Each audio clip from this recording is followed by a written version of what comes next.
धन धन सतगुरु तेरा ही आसरा, धन धन सतगुरु तेरा ही आसरा। आप देख रहे हैं फेथ वर्सेस वर्डिक्ट। मैं डॉक्टर मोहित गुप्ता इंसा, परम पूजनीय संत डॉक्टर गुरमीत राम रहीम सिंह जी इंसा के अनुयायी, उनकी सोच व सच्चाई इस प्रोग्राम के माध्यम से आप सभी के सामने रखते हैं। तो आपका आज के लाइव डिस्कशन में बहुत बहुत स्वागत है जी। और टॉपिक हमारा सफाई अभियान से एसोसिएटेड है। एक बार आप साउंड अगर आपको क्लियर है तो बताएं, क्योंकि अरेंजमेंट्स थोड़े ऐसे ही हैं आज मेरे पास। साउंड अगर किसी को क्लियर आ रहा हो एक बार कमेंट कर दे। आवाज़ क्लियर कर देना जी। आवाज़ आपको समझ में आ रही है मेरी?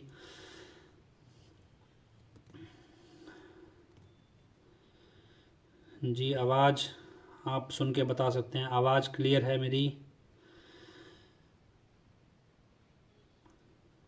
ओके है जी जी जी। तो सफाई अभियान है या कुछ और है? 6 मार्च 2022 ये चीज़। आवाज़ थोड़ी है, समझ आ जाए इतना बता देना बस, कम है अगर तो। माइक नहीं है मेरे पास आज जी। तो सफाई अभियान है, इसके क्या मायने हैं क्या नहीं है, बहुत से लोग कॉल कर रहे हैं और हालांकि समझ नहीं आ रहा था अब इसको क्या करें क्या ना करें, लेकिन कोशिश कीजिए।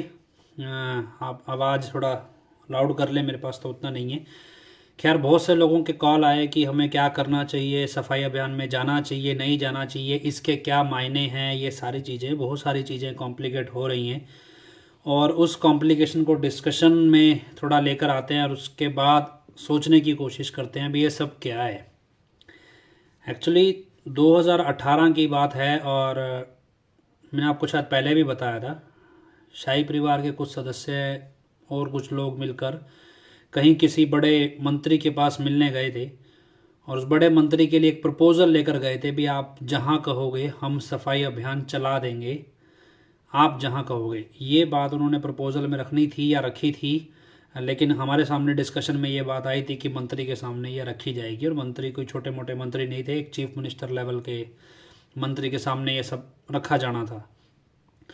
तब हमने उनसे सवाल किया था भी आप किस कॉन्टेक्स्ट में ये कह रहे हो, कैसे बोल दोगे भी सफाई अभियान रखना चाहिए या नहीं रखना चाहिए ये चीज़ें, लेकिन उन्होंने कोई ऐसा जवाब नहीं दिया। अब क्योंकि जब आपके पास पैरोल को लेके या फरलो को लेके 21 दिन की एक कहानी है, इस कहानी में बहुत सारे पेच हैं और इस कहानी के बहुत सारे पहलू भी हैं। कुछ पहलू अब हम समझ में आ रहे हैं। पहलू क्या है, बहुत सारी चीज़ें ऐसी हुई हैं जो समझ नहीं आई। क्या है कि एक तरीका ये इस्तेमाल करते हैं अक्सर जो हनीप्रीत ग्रुप एंड ऑल, ये क्या करते हैं, जैसे कोई व्यक्ति है, आप मतलब भरोसा कर लेते हैं। सपोज आप मान लें भी अगर हनीप्रीत कोई बात कहेगी भी वो तो पिताजी कहेंगे तभी कहेगी, मतलब पिताजी से वेरीफाइड होगा तभी वो बात डायरेक्ट बोलेगी, वरना नहीं बोलेगी। इस तरह से जो जिन जिन लोगों के ऊपर इस तरह का विश्वास आ जाता है उन लोगों का इस्तेमाल करते हैं। अभी किसी का नाम तो नहीं लेंगे क्योंकि अब चीज़ें, समय जो निकल चुका है उस चीज़ के लिए, लेकिन आपको एक मोटा मोटा मोड़ा सा ब्रांडी बताते हैं। क्या है कि जैसे आप सेवा करने वाले हैं, आप इतनी राजनीति नहीं समझते हैं अंदर की, कुछ नहीं करते हैं, आप अच्छे खासे परिवार से हैं और दूसरी तरफ कोई ऐसा परिवार है जो चालू है, 2 नंबर के पैसे कमाता है, बेवकूफ़ बनाता है, साथ संगत को कीड़े मकोड़े समझता है, इस तरह का परिवार भी है।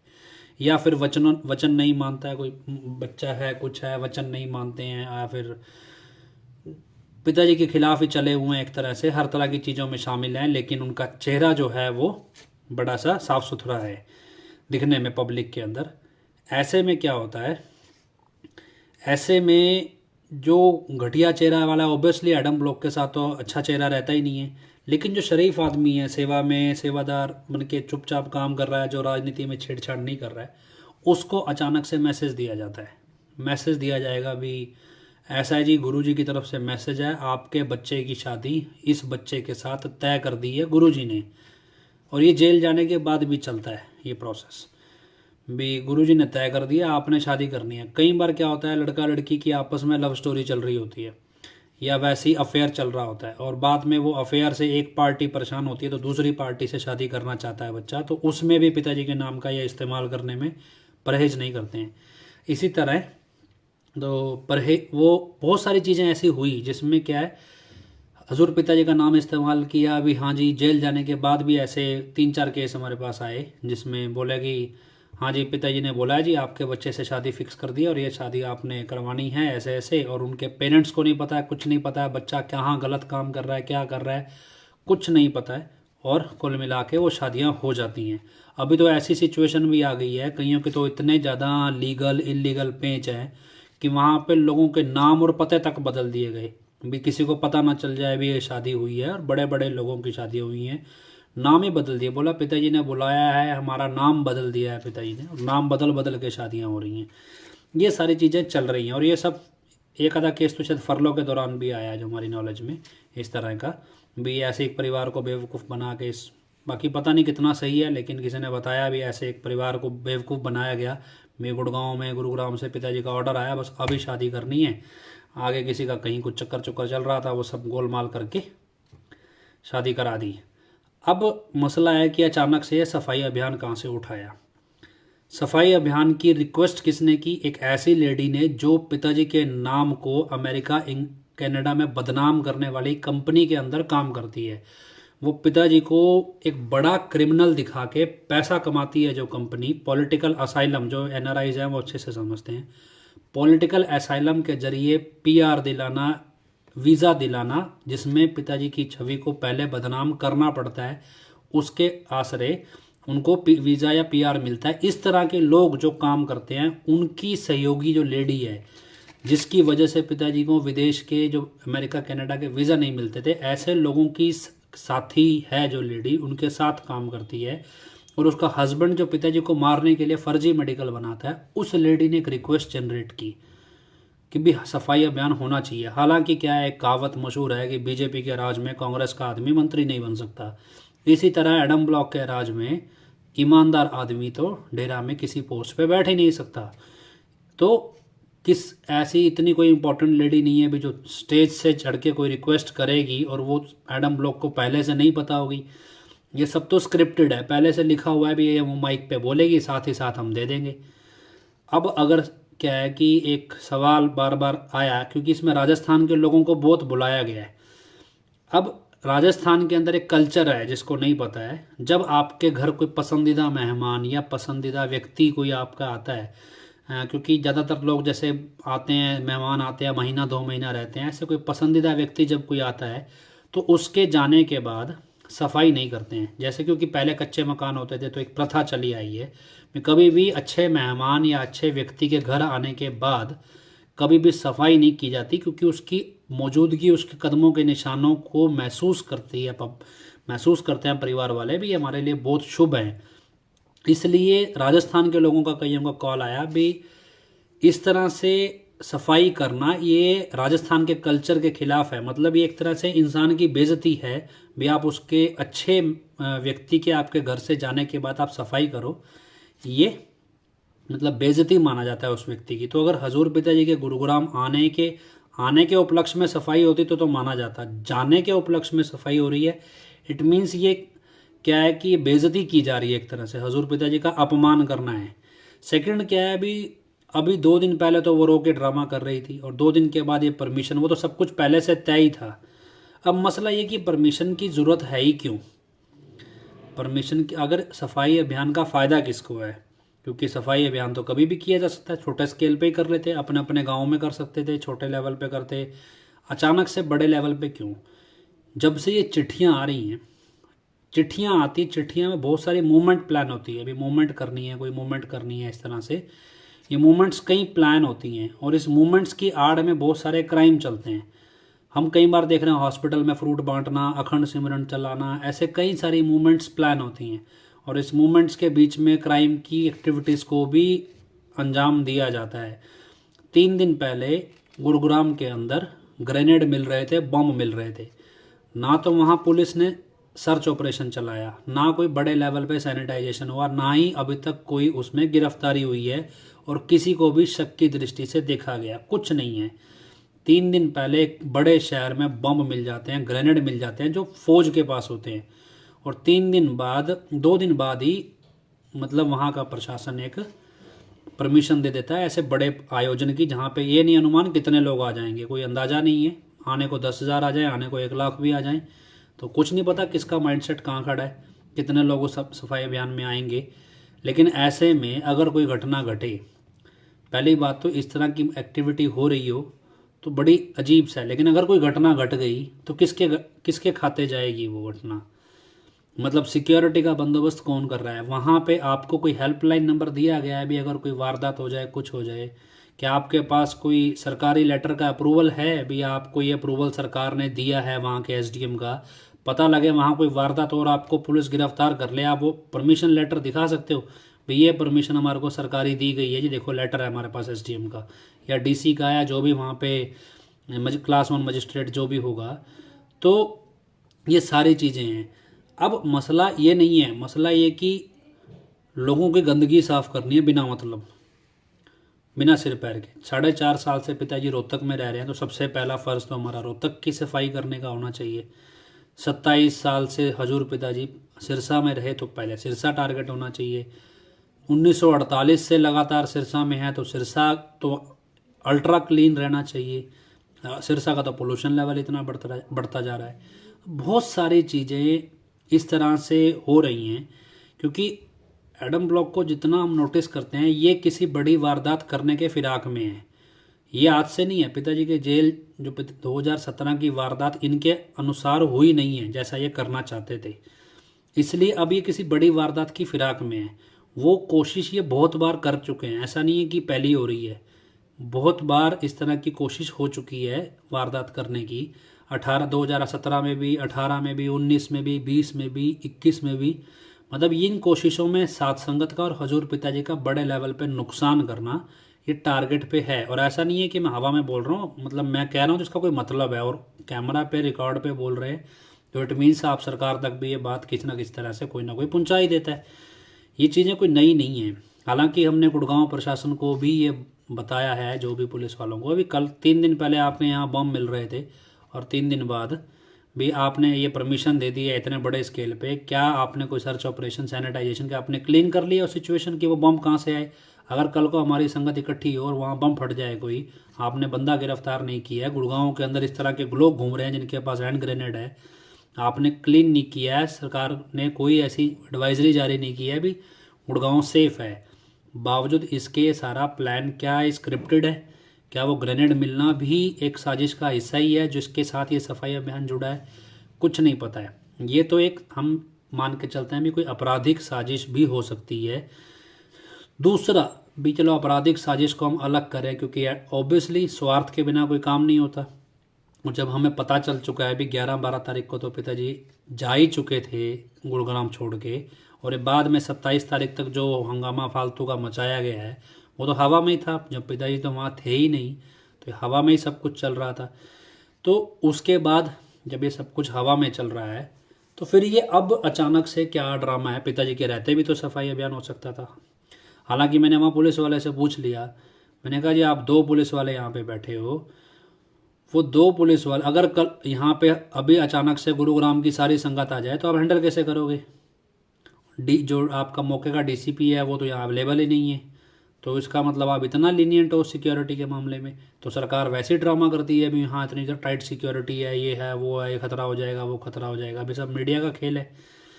तो ये सारी चीज़ें हैं। अब 24 अप्रैल 2022 पंचायती इलेक्शन है हरियाणा में। इन इलेक्शनों के क्या मायने हैं ये सबको पता है, ये इलेक्शन होगा क्या नहीं होगा, तो ये चीज़ें भी चलती हैं। हो सकता है कि जो साथ संगत की भीड़ है ये हरियाणा इलेक्शन को इन्फ्लुएंस करने के लिए हो, हरियाणा इलेक्शन में अपनी मजबूती दिखाने के लिए हो। लेकिन हरियाणा में भी सिलेक्टेड शहरों के लोगों को बुलाया गया है, जबकि ओपन कर दिया गया है भी यूपी के कौन से शहर आएंगे, पंजाब, राजस्थान, सबको लोकेशन बांटी गई है, अपनी तरफ से फ़ोन नंबर्स भी जारी किए जाएगा, सब कुछ हुआ है। लेकिन रिजल्ट क्या है, इसका फ़ायदा किसको है? हजूर पिताजी के हुक्म में तो ये है ही नहीं। और सबसे बड़ी बात, डेरा सच्चा सौदा में वचनों की ही भक्ति है। ऐसा भी समय आया था पिताजी बोलते थे डेरे में रुको, सोते जागते आपको सिमरन का फल है। दूसरा, जब ये वचनों में है ही नहीं तो फिर आप चाहे सोने की ईंट लगाते फिरो, चाहे कुछ मर्जी करो बिना वचन के, तो वो कभी आपकी सेवा गिनी नहीं जाएगी, चाहे आप कुछ मर्जी कर लो, क्योंकि संतों के पास दो ही चीज़ होती हैं, वचन करते हैं वो या दृष्टि डालते हैं। वचन मानो तो भक्ति है, दृष्टि डालते हैं वो भक्ति बनी बनाई बख्श देते हैं। ये दो इंपॉर्टेंट चीज़ है, या वचन वो कर दें, वो वचन सच होने ही होने हैं। उन्होंने ये बात बोल दी भी हम कुछ कहेंगे ही नहीं। मसला क्या, गुरुग्राम जो प्रशासन है उन्होंने डेरे को रिक्वेस्ट लगाई है कि हमारे यहाँ पोल्यूशन बहुत हो रहा है। सिरसा के अंदर बहुत तेज़ी से पोल्यूशन का स्केल बढ़ा है, लेकिन कभी सिरसा में ध्यान है किसी का? रोहतक में पिताजी लगातार रह रहे हैं, चलो और कुछ नहीं है, रोहतक के आसपास जो जेल के आसपास जंगल से झाड़ खड़े हैं इसे ही साफ़ कर दो। रोहतक के किसी भाई ने बोला, मतलब जो भी थोड़ा बहुत जेल में रह के आया है वहाँ पे सुनारिया जेल में, उसने बोला क्या जी रोहतक जेल के आसपास बहुत सारे झाड़ हैं और यहाँ पे गर्मी आते ही मच्छर पनपने लगता है और बहुत बड़े स्केल पे मच्छर पनपता है। तो ये मच्छर जेल में रहते लोगों को बहुत परेशान करता है। भी अगर सफाई अभियान करना है तो झाड़ फूट सरकार से पूछ लो, भैया साफ सफाई कर दो। मच्छर तो गुरुजी को भी, पिताजी को भी परेशान करता होगा, तो पिताजी की परेशानी तो दिखती नहीं किसी को। अब उसके आगे तीसरे स्टेप पे भी हम सोच सकते हैं भी क्या जो प्लान, जिस प्लान के तहत ये पंचकुला दंगा कराया गया, उसके बाद जिस तरह से संगत को हाईजैक करके बेचा गया चुनाव दर चुनाव, क्या जो दौड़ है उस दौड़ को जल्दी पूरा करने की कोशिश में, उस दौड़ को मतलब हनीप्रीत या हनीप्रीत जैसे किसी व्यक्ति को गुरुगद्दी पे बिठाने की दौड़ में को जल्दी पूरा करने के लिए फटाफट से अपना इन्फ्लुएंस साबित किया जा रहा है भी जो काम पिताजी करते हैं उसको खुद करके दिखाएंगे। तो क्या इस दौड़ में दौड़ा जा रहा है? ये भी पॉसिबिलिटी हो सकती है भी किस तरह से ये एक्सप्रेस किया जाए भी सात संगत हनीप्रीत जैसे लोगों की गुलाम है। क्योंकि शाही परिवार जो नीचता पे उतर आया है, जो बेशर्मी पे वो उतरे हैं, वो तो कुछ कह नहीं सकते आप उनको भी। हम कहते ना भी अपना सिक्का खोटा हो, एक तो कहते ना भी औलाद ना हो तो दुख है, हो के मर जाए तो ज़्यादा दुख है, और हो के निकम्मी निकल जाए तो दुखों का अंत ही नहीं है। तो जो ये परिवार है जो निकम्मा निकल गया, मतलब पिताजी की दुखों का अंत ही नहीं है। और जितने मेरे रिलायबल सोर्सेज हैं, जितने मतलब फेथ वर्सेस वर्डिक्ट के कह सकते हैं, या हमारे जितने भी रिलायबल सोर्सेज हैं, उस सोर्सेज के मुताबिक रोजाना पिताजी के ऊपर बड़े स्केल पे दबाव बनाया जा रहा है, उन्हें परेशान किया जा रहा है। किस लिए किया जा रहा है ये पता नहीं, लेकिन हमारे सोर्सेज कहते हैं भी ऐसा हो रहा है। हालांकि ये नहीं कह सकते भी 100% सच होंगे, लेकिन जो सोर्सेज हमारे हैं वो मेरे लिए रिलायबल हैं, मतलब हमारे लिए रिलायबल है भी। जो वो कह रहे हैं तो उसका कोई मतलब होगा। अभी इसका मतलब ये हम मान के चल सकते हैं भी पिताजी के साथ भी कोई ना कोई दबाव उन पे बनाया जा रहा है। पहले भी ये आया था लगभग 1 साल पहले, जब दिसंबर 2019 के अंदर 2-3 साल पहले इस तरह की बातें निकल के आई थी कि हजूर पिताजी के ऊपर दिसंबर 2019 के अंदर भी बहुत दबाव बनाया गया था गुरुगद्दी देने का। और अब भी ये चीज़ें निकल के आ रही हैं उसी तरह से कि इस समय भी बहुत दबाव है, बनाया जा रहा है। वो किस रूप में बनाया जा रहा है, किस तरह से, अभी उसको मैं उतना जस्टिफाई नहीं कर सकता, या नहीं उतनी डिटेल मेरे पास है अवेलेबल बताने के लिए। चलो देखते हैं, जैसे जैसे आएगी आपको बताएंगे। लेकिन इस चीज़ को आपको समझना पड़ेगा भी ये प्योर राजनीति है। आप वहाँ जाएंगे, वो भीड़ जो आई है आम पब्लिक में क्या संदेश है कि ये भीड़ एडम ब्लॉक की गुलाम है, इन्हें अपने गुरु के जेल में होने या ना होने से कोई फर्क नहीं पड़ता है।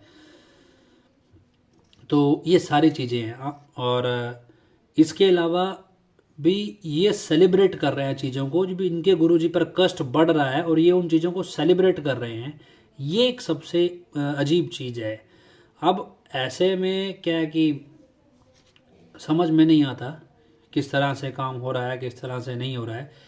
इतना पता है कि 3 चीज़ें आप याद रखिए। पहला भी एडम ब्लॉक को आगे बढ़ने के लिए अपने जो उनके रहनुमा हैं, जो उनको बचाए बैठे हैं अभी तक इतने बड़े बड़े क्राइम करने के बाद, उनको बचे रहने के लिए एक बड़ा क्राइम करने की ज़रूरत है।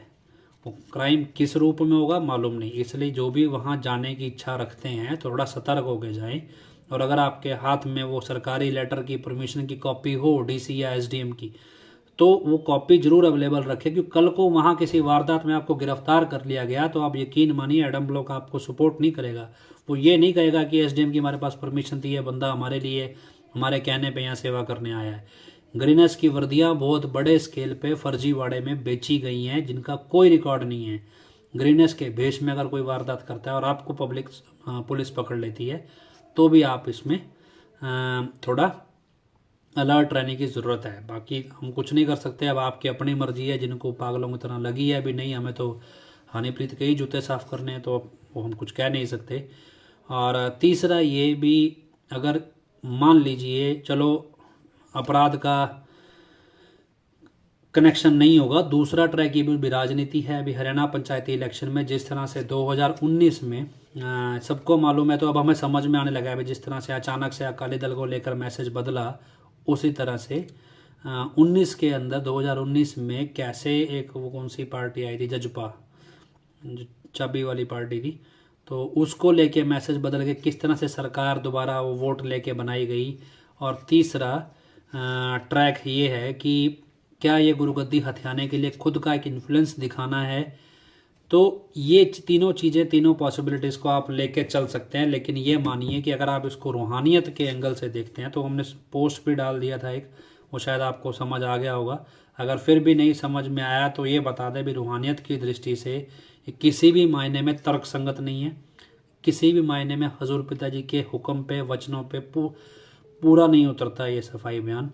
तो हर चीज़ें उस दिशा में हम देख रहे हैं, सोच रहे हैं भी आपको वैसे समझनी चाहिए। बाकी कुछ, क्योंकि वीरपाल कौर बहन जी के पास भी बहुत सारे लोग कॉल करते हैं, तो एक बार कोशिश हम करते हैं भी आपको उनकी बात सुना सकें, क्योंकि थोड़ा माइक हमारे पास ऐसा ही है। फिर भी हमारे साथ फ़ोन लाइन पे वो मौजूद हैं, तो आप सुनिए उनकी बातें, क्या कहना चाहते हैं। जी बहन जी। बहुत ही प्यारे सतगुरु जी की प्यारी प्यारी साध संगत जी, पिछले कुछ समय तो बहुत सारिया अजीब किस्म दियां जो घटनावां घट रही हैं। अकाल महाकाल से उसके एजेंटा ने 4 फेरे तो जो पूरा जोर ला रखा है। ਆਪਾਂ सारी टीम मिल के गुरु पिता जी अगे अरदास करिए कि हे सतगुरु रहमत कर, होने जिहड़ा झूठ दा जाल है काल महाकाल ते उन्हां दे एजेंटा ने फैलाया है, इनू खत्म करो ते सच दी जित करो। सारे जाने सच्चे दिल नाल एक बार ये नारा जरूर लो कि डेरे दे अंदर जिहड़ा झूठ इन्ना वध रहा ते गद्दी दी तरफ जिहड़े वध रहे आ लोग, इन्हां नू ठल पवे, इन्हां दा झूठ नंगा होवे ते सच दी जित होवे। तां धन सतगुरु तेरा ही आसरा।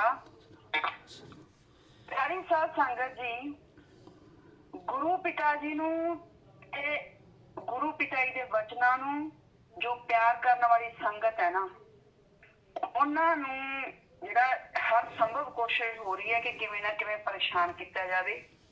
सियाणा दी एक कहावत है कि झूठ दे पैर नहीं हुंदे, जां एक झूठ नूं छुपाउण वास्ते 1000 झूठ बोलना पैंदा है। ਇਹ ਜਿਹੜੀਆਂ ਸਾਰੀਆਂ ਗੱਲਾਂ ਇਹ ਡੇਰਾ ਮੈਨੇਜਮੈਂਟ ਤੇ ਲਾਗੂ ਹੋ ਰਹੀਆਂ।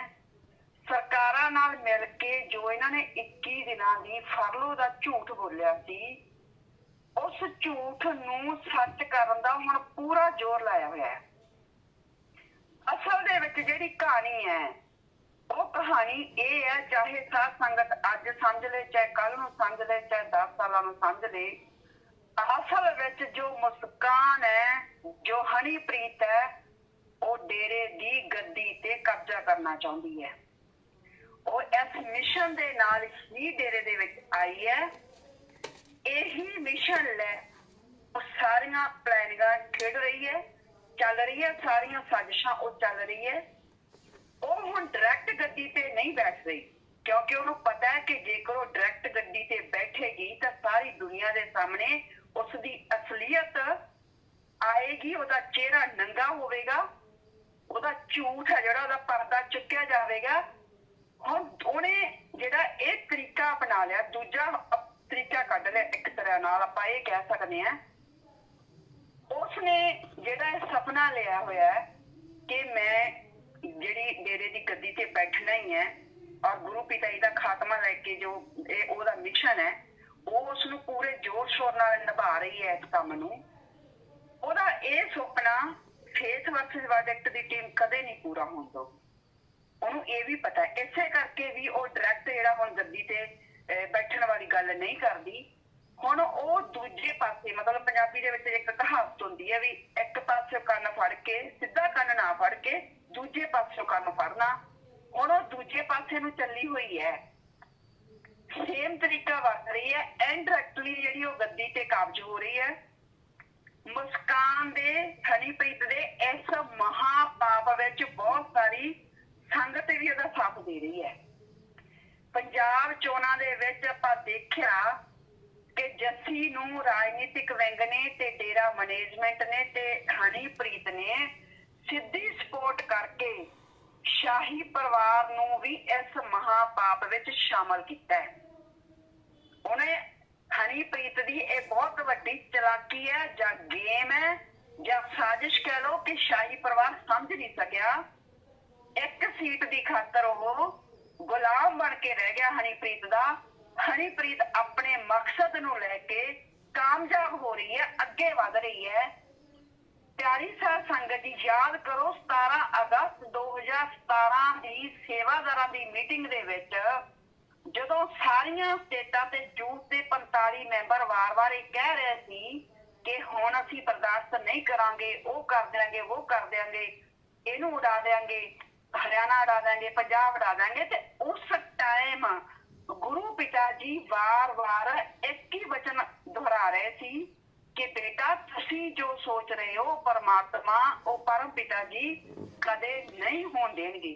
ਫਿਰ ਵੀ ਜਦੋਂ ਇਹ ਲੋਕ ਨਹੀਂ ਹਟੇ, ਕਿਉਂਕਿ ਇਹ ਹਨੀਪ੍ਰੀਤ ਦੇ ਸਿਖਾਏ ਹੋਏ ਖੜੇ ਸੀ ਉਹ 45 ਮੈਂਬਰ, ਜੂਸ ਦੀਆਂ ਭੈਣਾਂ ਵੀ ਸੀ, ਤਾਂ ਜਦੋਂ ਇਹ ਅਖੀਰ ਦੇ ਵਿੱਚ ਨਹੀਂ ਹਟੇ ਤਾਂ ਲਾਸਟ ਦੇ ਵਿੱਚ ਗੁਰੂ ਪਿਤਾ ਜੀ ਨੇ ਬਹੁਤ ਦੁਖੀ ਹੋ ਕੇ ਵਚਨ ਕੀਤੇ, ਕਹਿੰਦੇ ਬੇਟਾ ਤੁਸੀਂ ਵਾਰ-ਵਾਰ ਇੱਕੋ ਹੀ ਗੱਲ ਕਿਉਂ ਬੋਲ ਰਹੇ ਹੋ, ਕੋਈ ਰਾਮ ਨਾਮ ਦੀ ਗੱਲ ਕਰੋ। ਕਹਿੰਦੇ ਅਸੀਂ ਪਰ ਪਿਤਾ ਜੀ ਨੂੰ ਅਗਰ ਇੱਕ ਵਾਰ ਕੋਈ ਗੱਲ ਕਹਿ ਦਈਏ ਨਾ ਉਹ ਸਾਡੀ ਗੱਲ ਮੋੜਦੇ ਨਹੀਂ, ਤੁਸੀਂ ਤਾਂ ਕਹਿੰਦੇ ਸਾਡੇ ਤੋਂ ਕਿੰਨੀ ਵਾਰ ਅਖਵਾ ਦਿੱਤਾ। ਪਿਆਰੀ ਸਾਧ ਸੰਗਤ ਜੀ ਗੁਰੂ ਪਿਤਾ ਜੀ ਦੇ ਇਹਨਾਂ ਵਚਨਾਂ ਦਾ ਮਤਲਬ ਉਸ ਸਮੇਂ ਕਿਸੇ ਨੂੰ ਸਮਝ ਨਹੀਂ ਲੱਗਿਆ। ਸਾਰੀ ਸੰਗਤ ਮੈਂ ਵੀ ਇਹੀ ਸੋਚਦੀ ਰਹੀ ਕਿ ਸ਼ਾਇਦ ਜਿਹੜੇ 45 ਮੈਂਬਰ ਬੋਲ ਰਹੇ ਆ ਇਹਨਾਂ ਦੇ ਅੰਦਰ ਇਹ ਚੱਲਦਾ ਹੋਵੇਗਾ, ਇਹਨਾਂ ਦੀ ਸੋਚ ਇਹ ਹੋਵੇਗੀ ਕਿ ਜਿਹੜਾ ਪਿਤਾ ਜੀ ਦਾ 25 ਅਗਸਤ ਨੂੰ ਕੇਸ ਦਾ ਆਉਣਾ ਨਤੀਜਾ ਆਉਣਾ ਜਾਂ ਜੋ ਫੈਸਲਾ ਆਉਣਾ ਵੀ ਉਹ ਆਪਣੇ ਉਲਟ ਹੋਵੇਗਾ ਤੇ ਗੁਰੂ ਪਿਤਾ ਜੀ ਇਹ ਕਹਿ ਰਹੇ ਵੀ ਜੋ ਤੁਸੀਂ ਸੋਚ ਰਹੇ ਹੋ ਪੂਰਾ ਨਹੀਂ ਹੋਵੇਗਾ। ਇਸੇ ਕਰਕੇ ਹੀ ਜ਼ਿਆਦਾ ਜਿਹੜਾ ਹੈਗਾ ਸਾਰੀ ਸੰਗਤ ਪੋਜ਼ਿਟਿਵ ਰਹੀ ਵੀ ਨਹੀਂ, ਪਿਤਾ ਜੀ ਤਾਂ ਬਾਰ-ਬਾਰ ਵਚਨ ਕਰ ਰਹੇ ਸੀ ਜੋ ਤੁਸੀਂ ਸੋਚ ਰਹੇ ਹੋ ਨਹੀਂ ਹੋਵੇਗਾ। ਪਰ ਸਤਿਗੁਰ ਦੀ ਪਿਆਰੀ ਸੰਗਤ ਜੀ ਇਹਨਾਂ ਵਚਨਾਂ ਦਾ ਅਸਲ ਮਤਲਬ 25 ਅਗਸਤ ਤੋਂ ਬਾਅਦ ਪਤਾ ਲੱਗਿਆ ਕਿ ਇਸ ਹਨੀਪ੍ਰੀਤ ਦੇ ਧੜੇ ਤੇ ਹਨੀਪ੍ਰੀਤ ਦੇ ਚੇਲੇ 45 ਮੈਂਬਰ ਤੇ ਯੂਥ ਇਹਨਾਂ ਸਾਰਿਆਂ ਦੇ ਅੰਦਰ ਕਿੰਨੀ ਵੱਡੀ ਘਿਨਾਉਣੀ ਸਾਜ਼ਿਸ਼ ਗੁਰੂ ਪਿਤਾ ਜੀ ਨੂੰ ਖਤਮ ਕਰਨ ਨੂੰ ਲੈ ਕੇ ਚੱਲ ਰਹੀ ਸੀ, ਸਾਧ ਸੰਗਤ ਨੂੰ ਖਤਮ ਕਰਨ ਨੂੰ ਲੈ ਕੇ ਚੱਲ ਰਹੀ ਸੀ, ਡੇਰਾ ਨੂੰ ਖਤਮ ਕਰਨ ਨੂੰ ਲੈ ਕੇ ਚੱਲ ਰਹੀ ਸੀ। ਇਸੇ ਕਰਕੇ ਹੀ ਗੁਰੂ ਪਿਤਾ ਜੀ ਵਾਰ-ਵਾਰ ਇਹ ਵਚਨ ਕਰਦੇ ਰਹੇ ਕਿ ਜੋ ਤੁਸੀਂ ਸੋਚ ਰਹੇ ਹੋ ਉਹ ਪਰਮ ਪਿਤਾ ਜੀ ਕਦੇ ਨਹੀਂ ਹੋਣਗੇ। ਸੰਤ ਵਚਨ ਪਲਟੇ ਨਹੀਂ ਪਲਟ ਜਾਏ ਬ੍ਰਹਮੰਡ, ਜਿੰਨਾ ਮਰਜੀ ਜ਼ੋਰ ਮੁਸਕਾਨ ਲਾ ਲੇ ਹਨੀਪ੍ਰੀਤ ਲਾ ਲੇ, ਜਿੰਨਾ ਮਰਜੀ ਜ਼ੋਰ ਉਹਦੇ ਚੇਲੇ ਉਹਦੇ 45 ਮੈਂਬਰ 25-15 ਉਹਦੀ ਮੈਨੇਜਮੈਂਟ ਜਿੰਨਾ ਮਰਜੀ ਸ਼ਾਹੀ ਪਰਿਵਾਰ ਉਹਦੇ ਨਾਲ ਰਲ ਜੇ, ਪਰ ਉਹਨਾਂ ਦੀ ਇਹ ਸੋਚ ਕਦੇ ਗੁਰੂ ਪਿਤਾ ਜੀ ਪੂਰੀ ਨਹੀਂ ਹੋਣ ਦੇਣਗੇ। ਇਹ ਸਿੱਧੇ ਕਦੇ ਵੀ ਗੁਰਗੱਦੀ ਤੇ ਬੈਠ ਨਹੀਂ ਸਕਣਗੇ। ਜਿਸ ਦਿਨ ਬੈਠਣ ਦੀ ਕੋਸ਼ਿਸ਼ ਕਰਨਗੇ ਉਸ ਦਿਨ ਸਭ ਦੁਨੀਆ ਦੇਖੂਗੀ ਹਾਲ ਕੀ ਹੋਊਗਾ। ਪਰ ਜਿਹੜੀ ਇਹਨਾਂ ਨੇ ਗੰਦੀ ਸੋਚ ਆਪਣੇ ਅੰਦਰ ਪਾਲ ਰੱਖੀ ਹੈ ਤੇ ਉਹਦੇ ਤੇ ਹੁਣ ਇਹ ਅਮਲ ਕਰ ਰਹੇ ਹੈ, ਇਨਡਾਇਰੈਕਟਲੀ ਹੈ ਜਿਹੜੀ ਗੱਦੀ ਤੇ ਕਬਜ਼ਾ ਕਰ ਲਿਆ ਗਿਆ ਹੈ। ਕਿਉਂਕਿ 28 ਨਵੰਬਰ ਨੂੰ ਜੋ ਸਕ੍ਰਿਪਟ ਪੜ੍ਹ ਕੇ ਸੁਣਾਈ ਜਾਂਦੀ ਹੈ ਔਰ ਸੰਦੀਪ ਪ੍ਰਵਕਤਾ ਦੀ ਹਿੰਮਤ ਨਹੀਂ ਹੈ, ਕਿਉਂਕਿ ਜੇ ਉਸਨੇ ਖੁਦ ਨੇ ਬੋਲਣਾ ਹੁੰਦਾ ਤਾਂ ਬੰਦੇ ਨੂੰ ਲਿਖਣ ਦੀ ਜ਼ਰੂਰਤ ਨਹੀਂ ਹੈ। ਸਾਰੀ ਦੁਨੀਆ ਨੇ ਦੇਖਿਆ ਉਹ ਸਕ੍ਰਿਪਟ ਲਿਖੀ ਹੋਈ ਸੀ, ਉਸਨੇ ਲਿਖਿਆ ਹੋਇਆ ਪੜਿਆ। ਇਹ ਸੇਮ ਹੀ ਘਟਨਾ ਘਟੀ ਜਿਵੇਂ ਜਗਜੀਤ ਤੇਰਾਵਾਸ ਦੇ ਵਿੱਚ ਖੜ ਕੇ ਬੋਲਦਾ ਹੁੰਦਾ ਸੀ ਕਿ ਪਿਤਾ ਜੀ ਸੰਗਤ ਚਾਹੁੰਦੀ ਹੈ ਕਿ ਤੁਸੀਂ ਟੀਵੀ ਲਾਓ, ਸੰਗਤ ਚਾਹੁੰਦੀ ਹੈ ਤੁਸੀਂ ਏਸੀ ਲਾਓ, ਸੰਗਤ ਚਾਹੁੰਦੀ ਹੈ ਹਨੀਪ੍ਰੀਤ ਨੂੰ ਤੇਰਾ ਵਾਸਤੇ ਰੱਖੋ, ਸੰਗਤ ਚਾਹੁੰਦੀ ਹੈ ਹਨੀਪ੍ਰੀਤ ਵਧੀਆ ਡਰੈਸਸ ਪਹਿਨੇ। ਪਿਆਰੀ ਸਾਧ ਸੰਗਤ ਜੀ ਸੰਗਤ ਨੂੰ ਤਾਂ ਪਤਾ ਵੀ ਨਹੀਂ ਹੁੰਦਾ ਸੀ। ਇਸੇ ਤਰ੍ਹਾਂ ਸੇਮ ਕਹਾਣੀ ਜਿਹੜੀ ਹੈ ਉਹ ਰਿਪੀਟ ਕੀਤੀ ਗਈ, ਸੇਮ ਸਾਜ਼ਿਸ਼ ਜਿਹੜੀ ਉਹ 28 ਨਵੰਬਰ ਨੂੰ ਉਹ ਵਾਰਡਿੰਗ ਸੇਮ ਬੋਲੀ ਗਈ ਕਿ ਸਾਧ ਸੰਗਤ ਗੁਰੂਗ੍ਰਾਮ ਦੇ ਦਰਸ਼ਨ ਕਰਨਾ ਚਾਹੁੰਦੀ ਹੈ ਤਾਂ ਸਾਧ ਸੰਗਤ ਜੋ ਗੁਰੂਗ੍ਰਾਮ ਦੀ ਸਫਾਈ ਕਰਨਾ ਚਾਹੁੰਦੀ ਹੈ, ਸੰਗਤ ਤੋਂ ਹੱਥ ਬਾਅਦ ਵਿੱਚ ਖੜੇ ਕਰਵਾਏ ਕਰਵਾਏ ਜਾਂਦੇ ਆ, ਇਹ ਸੰਗਤ ਦੀ ਸਹਿਮਤੀ ਨਹੀਂ ਸੀ। ਇਹ ਸੰਗਤ ਦੇ ਉੱਪਰ ਡਿਕਟੇਟਰਸ਼ਿਪ ਹੈ, ਸੰਗਤ ਦੇ ਉੱਪਰ ਇਨਡਾਇਰੈਕਟਲੀ ਹਨੀਪ੍ਰੀਤ ਦਾ ਹੁਕਮ ਚੱਲ ਰਿਹਾ ਹੈ। ਪਰ ਸਤਿਗੁਰ ਦੀ ਪਿਆਰੀ ਸਾਧ ਸੰਗਤ ਜੀ, ਇਹ ਲੋਕ ਜਿੰਨੀਆਂ ਮਰਜ਼ੀ ਚਾਲਾਂ ਚੱਲ ਲੈਣ, ਜਿੰਨਾ ਮਰਜ਼ੀ ਇਹ ਸਾਧ ਸੰਗਤ ਨੂੰ ਗੁੰਮਰਾਹ ਕਰ ਲੈਣ, ਜਿੰਨਾ ਮਰਜ਼ੀ ਇਹ ਡੇਰੇ ਤੇ ਕਬਜ਼ਾ ਕਰ ਲੈਣ, ਸਰਕਾਰਾਂ ਤੇ ਹੀ ਇਹਨਾਂ ਦਾ ਕਬਜ਼ਾ ਹੈ। ਸਰਕਾਰਾਂ ਵੀ ਇਹਨਾਂ ਦੇ ਹਿਸਾਬ ਨਾਲ ਚੱਲ ਰਹੀਆਂ। ਇੱਕ ਗੱਲ ਤੋਂ ਕਲੀਅਰ ਹੋ ਰਿਹਾ ਹੈ, ਗੁਰੂ ਪਿਤਾ ਜੀ ਦਾ ਜੋ 21 ਦਿਨ ਦੀ ਫਰਲੋ ਦਾ ਡਰਾਮਾ ਰਚਿਆ ਗਿਆ, ਜਦੋਂ ਪਤਾ ਲੱਗ ਗਿਆ, ਕੇਸ ਵਰਸਸ ਵਾਡਿਕ ਦੀ ਟੀਮ ਨੇ ਸਾਰੇ ਪਰਦੇ ਚੁੱਕ ਦਿੱਤੇ ਕਿ 11 ਦੀ ਰਾਤ ਨੂੰ ਹੀ ਮਤਲਬ ਕਿ ਕੁਛ ਗੱਡੀਆਂ ਦੀ ਮੂਵਮੈਂਟ ਹੋਈ ਹੈ। ਹੋ ਸਕਦਾ ਜੇ ਅਗਰ ਗੁਰੂ ਪਿਤਾ ਜੀ ਆਏ ਵੀ ਹੈ ਤਾਂ ਉਸੇ ਰਾਤ ਨੂੰ ਉਹ ਚਲੇ ਗਏ ਹੈ, ਕਿਉਂਕਿ ਜਿਸ ਜੋ ਦਬਾਅ ਇਹ ਬਣਾਉਣਾ ਚਾਹੁੰਦੇ ਸੀ ਜਾਂ ਦਬਾਅ ਬਣਾ ਕੇ ਜੋ ਇਹ ਕਹਾਉਣਾ ਚਾਹੁੰਦੇ ਸੀ, ਜਿਸ ਪਾਰਟੀ ਦੇ ਹੱਕ ਦੇ ਵਿੱਚ ਗੁਰੂ ਪਿਤਾ ਜੀ ਤੋਂ ਗੱਲ ਕਹਾਉਣਾ ਚਾਹੁੰਦੇ ਸੀ, ਗੁਰੂ ਪਿਤਾ ਜੀ ਨੇ ਉਹ ਗੱਲ ਨਹੀਂ ਮੰਨੀ ਤਾਂ ਵਾਪਸ ਉਹਨਾਂ ਨੂੰ ਉੱਥੇ ਹੀ ਭੇਜ ਦਿੱਤਾ ਗਿਆ ਸਨਾਰੀਆ। ਤਾਂ ਫਿਰ 21 ਦਿਨ ਦਾ ਜੋ ਫਰਲੋ ਦਾ ਡਰਾਮਾ ਚੱਲਿਆ, ਪਹਿਲਾਂ ਉਹਦੀ ਸਫਾਈ ਸੱਚ ਕਹੂ ਨੇ ਦਿੱਤੀ ਕਿ ਪੂਰਾ ਪਰਿਵਾਰ ਜਿਹੜਾ ਹੈ ਪਿਤਾ ਜੀ ਦੇ ਨਾਲ ਰਹਿ ਰਿਹਾ। ਉਸ ਤੋਂ ਬਾਅਦ ਜਿਹੜੀ ਸਫਾਈ ਹੈ ਉਹ ਮੀਡੀਆ ਤੋਂ ਦਵਾਈ ਗਈ, ਮੀਡੀਆ ਰਾਹੀਂ ਪ੍ਰਚਾਰ ਕਰਵਾਇਆ ਗਿਆ। ਉਸ ਤੋਂ ਬਾਅਦ ਜਦੋਂ ਫਿਰ ਵੀ ਸੰਗਤ ਨੂੰ ਲੱਗਿਆ ਕਿ ਅਗਰ ਗੁਰੂ ਪਿਤਾ ਜੀ ਬਾਹਰ ਹਨ ਤਾਂ ਕਿਉਂ ਨਹੀਂ ਉਹਨਾਂ ਦੇ ਦਰਸ਼ਨ ਕਰਵਾਏ ਜਾਂਦੇ, ਨੋ ਦਰਸ਼ਨ ਨੋ ਵੋਟ ਦਾ ਜਦੋਂ ਸੰਗਤ ਨੇ ਨਾਰਾ ਚੱਕ ਲਿਆ ਤਾਂ ਫਿਰ ਉਸ ਤੋਂ ਬਾਅਦ Z+ ਸਿਕਿਉਰਿਟੀ ਵਾਲਾ ਜਿਹੜਾ ਸੀ ਸ਼ੋਰ ਕੀਤਾ ਗਿਆ ਤਾਂ ਕਿ ਜਿਹੜੀ ਸੰਗਤ ਹੈ ਉਹ ਸੱਚ ਮੰਨ ਲੇ ਕਿ ਹਾਂ ਗੁਰੂ ਪਿਤਾ ਜੀ ਗੁਰੂ ਗ੍ਰਾਮ ਦੇ ਵਿੱਚ ਵੀ ਹੈ। ਉਸ ਤੋਂ ਬਾਅਦ ਫਿਰ ਜਿਹੜਾ ਡਰਾਮਾ ਰਚਿਆ ਜਾਂਦਾ ਹੈ ਉਹ ਤੁਹਾਡੇ ਸਾਹਮਣੇ ਹੈ ਕਿ ਕਿਵੇਂ ਜਿਹੜੇ 2 ਪ੍ਰਵਕਤਾ ਉਤਾਰੇ ਜਾਂਦੇ ਆ, ਫਿਰ ਉਹ ਪ੍ਰਵਕਤਾ ਪੂਰੀ ਕੋਸ਼ਿਸ਼ ਕਰਦੇ ਇਸ ਝੂਠ ਨੂੰ ਛੁਪਾਉਣ ਦੀ। ਜੋ ਫਰਲੋ ਵਾਲਾ ਝੂਠ ਦਾ ਪਲੰਦਾ ਛੱਡਿਆ ਗਿਆ, ਉਹਨਾਂ ਦੀ ਪੂਰੀ ਕੋਸ਼ਿਸ਼ ਰਹੀ ਮੀਡੀਆ ਦੇ ਵਿੱਚ ਜਾ ਕੇ ਵੀ। ਤੇ ਫਿਰ ਅਖੀਰ 28 ਫਰਵਰੀ ਨੂੰ ਸਾਧ ਸੰਗਤ ਦੇ ਸਾਹਮਣੇ ਜੋ ਡਰਾਮਾ ਕੀਤਾ ਗਿਆ, ਜੋ ਨਾਟਕ ਕੀਤਾ ਗਿਆ, ਤੇ ਹੁਣ ਜਿਹੜਾ ਆ ਸਫਾਈ ਅਭਿਆਨ ਦਾ ਕੰਮ ਸ਼ੁਰੂ ਕਰਵਾਇਆ ਗਿਆ, ਗੁਰੂ ਪਿਆਰੀ ਸਾਧ ਸੰਗਤ ਜੀ, ਇਹ ਸਾਰਾ ਉਸ ਝੂਠ ਨੂੰ ਛੁਪਾਉਣ ਵਾਸਤੇ ਪਰਤ ਦਰ ਪਰਤ ਹੈ ਜਿਹੜਾ ਉਹ ਕੰਮ ਕੀਤਾ ਜਾ ਰਿਹਾ ਹੈ। ਉਹ ਕਹਾਵਤ ਪੂਰੀ ਹੋ ਰਹੀ ਹੈ ਵੀ ਇੱਕ ਝੂਠ ਨੂੰ ਛੁਪਾਉਣ ਵਾਸਤੇ 1000 ਝੂਠ ਬੋਲੇ ਜਾ ਰਹੇ ਹੈ। ਇਸ ਦੇ ਪਿੱਛੇ ਜਿਵੇਂ ਮੋਹਿਤ ਬੇਟੇ ਨੇ ਕਿਹਾ ਬਹੁਤ ਵੱਡੀ ਸਾਜ਼ਿਸ਼ ਵੀ ਹੋ ਰਹੀ ਹੈ। ਯਾਦ ਕਰੋ 25 ਅਗਸਤ 2017 ਦਾ ਦਿਨ, ਉਦੋਂ ਕੀ ਹੋਇਆ ਸੀ ਸੰਗਤ ਨਾਲ? ਸੰਗਤ ਨੂੰ ਕੌਣ ਲੈ ਕੇ ਗਿਆ ਸੀ? ਸੰਗਤ ਨੂੰ ਕਿਸਨੇ ਹੁਕਮ ਦਿੱਤਾ ਸੀ? ਜਦੋਂ ਸਾਡੇ ਗੁਰੂ ਪਿਤਾ ਜੀ ਦਾ ਹੁਕਮ ਨਹੀਂ ਸੀ, ਗੁਰੂ ਪਿਤਾ ਜੀ ਨੇ ਸਾਫ਼-ਸਾਫ਼ ਮਨਾ ਕੀਤਾ ਸੀ। ਵਿਪਾਸਨਾ ਨੂੰ ਬੁਲਾ ਕੇ ਵੀ ਗੁਰੂ ਪਿਤਾ ਜੀ ਨੇ ਕਿਹਾ ਕਿ ਸੰਗਤ ਨੂੰ ਮੈਸੇਜ ਲਗਾਓ, ਸੁਨੇਹੇ ਲਾਓ। ਇਹਨਾਂ ਸਾਰੇ ਜ਼ਿੰਮੇਵਾਰਾਂ ਨੂੰ ਵੀ ਕਿਹਾ ਗਿਆ ਕਿ ਸਾਰੀ ਸੰਗਤ ਨੂੰ ਸੁਨੇਹੇ ਲਾਏ ਜਾਣ ਕਿ ਪੰਚਕੂਲਾ ਤੋਂ ਸੰਗਤ ਵਾਪਸ ਆਵੇ। ਪਰ ਗੁਰੂ ਪਿਤਾ ਜੀ ਦਾ ਇੱਕ ਵੀ ਸੁਨੇਹਾ ਸੀ ਸੰਗਤ ਤੱਕ ਪਹੁੰਚਦਾ ਨਹੀਂ ਕੀਤਾ ਗਿਆ। ਜਿਵੇਂ ਹਨੀਪ੍ਰੀਤ ਚਾਹੁੰਦੀ ਸੀ, ਜਿਵੇਂ ਐਡਮ ਬਲੌਕ ਚਾਹੁੰਦਾ ਸੀ, ਜਿਵੇਂ ਜਗਜੀਤ ਵਰਗੇ ਚਾਹੁੰਦੇ ਸੀ, ਉਵੇਂ ਹੀ ਸੰਗਤ ਨੂੰ ਉੱਥੇ ਰੱਖਿਆ ਗਿਆ। ਉਵੇਂ ਹੀ ਸੰਗਤ ਨਾਲ ਸਾਰਾ ਘਟਨਾ ਕਰਮ ਕਰਵਾਇਆ ਗਿਆ, ਗੋਲੀਆਂ ਚਲਵਾਈਆਂ ਗਈਆਂ, ਡੰਡੇ ਬਰਸਾਏ ਗਏ, ਸੰਗਤ ਤੇ ਕੇਸ ਬਣਾਏ ਗਏ। ਸੇਮ ਸਾਰੀ ਜਿਹੜੀ ਰਿਪੀਟ ਹੋ ਰਹੀ ਹੈ, ਸਾਰੀ ਦੀ ਸਾਰੀ ਗੱਲ ਹੈ ਜਿਹੜੀ ਫੇਰ ਰਿਪੀਟ ਹੋ ਰਹੀ ਹੈ। ਹੁਣ ਫੇਰ ਇੰਨੀ ਜਲਦਬਾਜ਼ੀ ਦੇ ਵਿੱਚ ਸਾਰਾ ਇਹ ਕੰਮ ਹੋ ਰਿਹਾ ਹੈ। ਇਹ ਨਹੀਂ ਹੈ ਕਿ ਇੱਕਦਮ ਇਹਨਾਂ ਨੇ 28 ਫਰਵਰੀ ਨੂੰ ਉਹਨੇ ਕਿਹਾ ਕਿ ਸੰਗਤ ਚਾਹੁੰਦੀ ਹੈ ਕਿ ਮੈਨੇਜਮੈਂਟ ਮਤਲਬ ਕਿ ਇਹਦੀ ਪਰਮਿਸ਼ਨ ਲਵੇ, ਅਸੀਂ ਮੈਨੇਜਮੈਂਟ ਨੂੰ ਅਰਜ਼ ਕਰਦੇ ਹਾਂ, ਤੇ ਇੰਨੀ ਛੇਤੀ ਮੈਨੇਜਮੈਂਟ ਵੀ ਉਹ ਪਰਮਿਸ਼ਨ ਹੈ ਜਿਹੜੀ ਉਹ ਅਰਜ਼ੀ ਲਾ ਦਿੰਦੀ ਹੈ ਔਰ ਜਿਹੜੀ ਪ੍ਰਸ਼ਾਸਨ ਉਹ ਮੰਨ ਵੀ ਲੈਂਦੀ ਹੈ ਨਾਲ ਦੀ ਨਾਲ। ਇਹ ਸਾਰਾ ਇੱਕਦਮ ਐ ਨਹੀਂ ਹੁੰਦਾ, ਇਹ ਸਾਰਾ ਵੈਲ ਪਲਾਨਡ ਹੈ। ਜਿਵੇਂ 25 ਅਗਸਤ 2017 ਦਾ ਸਾਰਾ ਕੁਝ ਵੈਲ ਪਲਾਨਡ ਸੀ, ਹਨੀਪ੍ਰੀਤ ਦੀ ਅਗਵਾਈ ਦੇ ਵਿੱਚ ਸਾਰਾ ਕੁਝ ਹੋਇਆ ਸੀ, ਉਵੇਂ ਹੀ ਹੁਣ ਉਹ ਬੈਕ ਤੇ ਹੁਣ ਵੀ ਉਹੀ ਕੰਮ ਕਰ ਰਹੀ ਹੈ ਤੇ ਪਹਿਲਾਂ ਵੀ ਬੈਕ ਤੇ ਉਸੇ ਨੇ ਸਾਰਾ ਕੰਮ ਕੀਤਾ। ਕਿਉਂਕਿ ਉਹ ਜਿਸ ਮਿਸ਼ਨ ਤੇ ਆਈ ਹੈ, ਗੁਰੂ ਪਿਤਾ ਜੀ ਨੇ MSG 1 ਫਿਲਮ ਦੇ ਵਿੱਚ ਉਹਦਾ ਮਿਸ਼ਨ ਕਲੀਅਰ ਕੱਟ ਕੀਤਾ, ਦੱਸਿਆ ਸਾਰੀ ਸੰਗਤ ਨੂੰ ਕਿ ਇਹ ਮਿਸ਼ਨ ਹੈ ਇਹਦਾ, ਇਹ ਮਿਸ਼ਨ ਕੀ ਲੈ ਕੇ ਆਈ ਹੋਈ ਹੈ।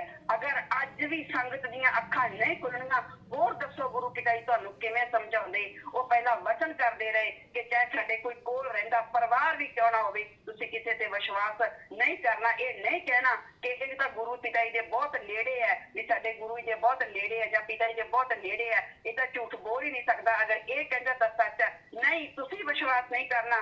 ਗੁਰੂ ਪਿਤਾ ਜੀ ਇਸ ਸਟੇਜ ਤੋਂ ਸਮਝਾਉਂਦੇ ਰਹੇ ਪਰ ਸੰਗਤ ਨਹੀਂ ਸਮਝੀ, ਕਿਉਂਕਿ ਸੰਤ ਸਭ ਕੁਝ ਦਿਲਾਂ ਦੀਆਂ ਜਾਣਦੇ। ਜਦੋਂ ਗੁਰੂ ਪਿਤਾ ਜੀ ਨੂੰ ਪਤਾ ਲੱਗਾ ਕਿ ਸਾਡੇ ਵਚਨ ਨਹੀਂ ਸੁਣ ਰਹੀ ਸੰਗਤ, ਤਾਂ ਗੁਰੂ ਪਿਤਾ ਜੀ ਨੇ ਫਿਰ MSG 1 ਫਿਲਮ ਬਣਾਈ। ਉਸ ਫਿਲਮ ਦੇ ਵਿੱਚ ਸਾਰੀ ਕਹਾਣੀ ਕਲੀਅਰ ਕਰਤੀ ਕਿ ਇਹ ਵੀ ਦੱਸਦਾ ਕਿ ਇਹ 200% ਸੱਚੀ ਕਹਾਣੀ ਹੈ ਤੇ ਇਹਦੇ ਵਿੱਚ ਜੋ ਇੱਕ ਘਟਨਾ ਹੋਈ ਹੈ ਉਹ ਸਾਡੀ ਜ਼ਿੰਦਗੀ ਦੀ ਸੱਚੀ ਘਟਨਾ ਹੈ। ਗੁਰੂ ਪਿਆਰੀ ਸਾਧ ਸੰਗਤ ਜੀ ਦੱਸੋ ਫਿਰ ਹੋਰ ਗੁਰੂ ਕੀ ਕਰੇ? ਉਹ ਕਹਿੰਦੇ ਹੁੰਦੇ ਨਾ ਗੁਰੂ ਵਿਚਾਰਾ ਕਿਆ ਕਰੇ ਜਾ ਸਿੱਖਣ ਮੈਂ ਚੂਕ।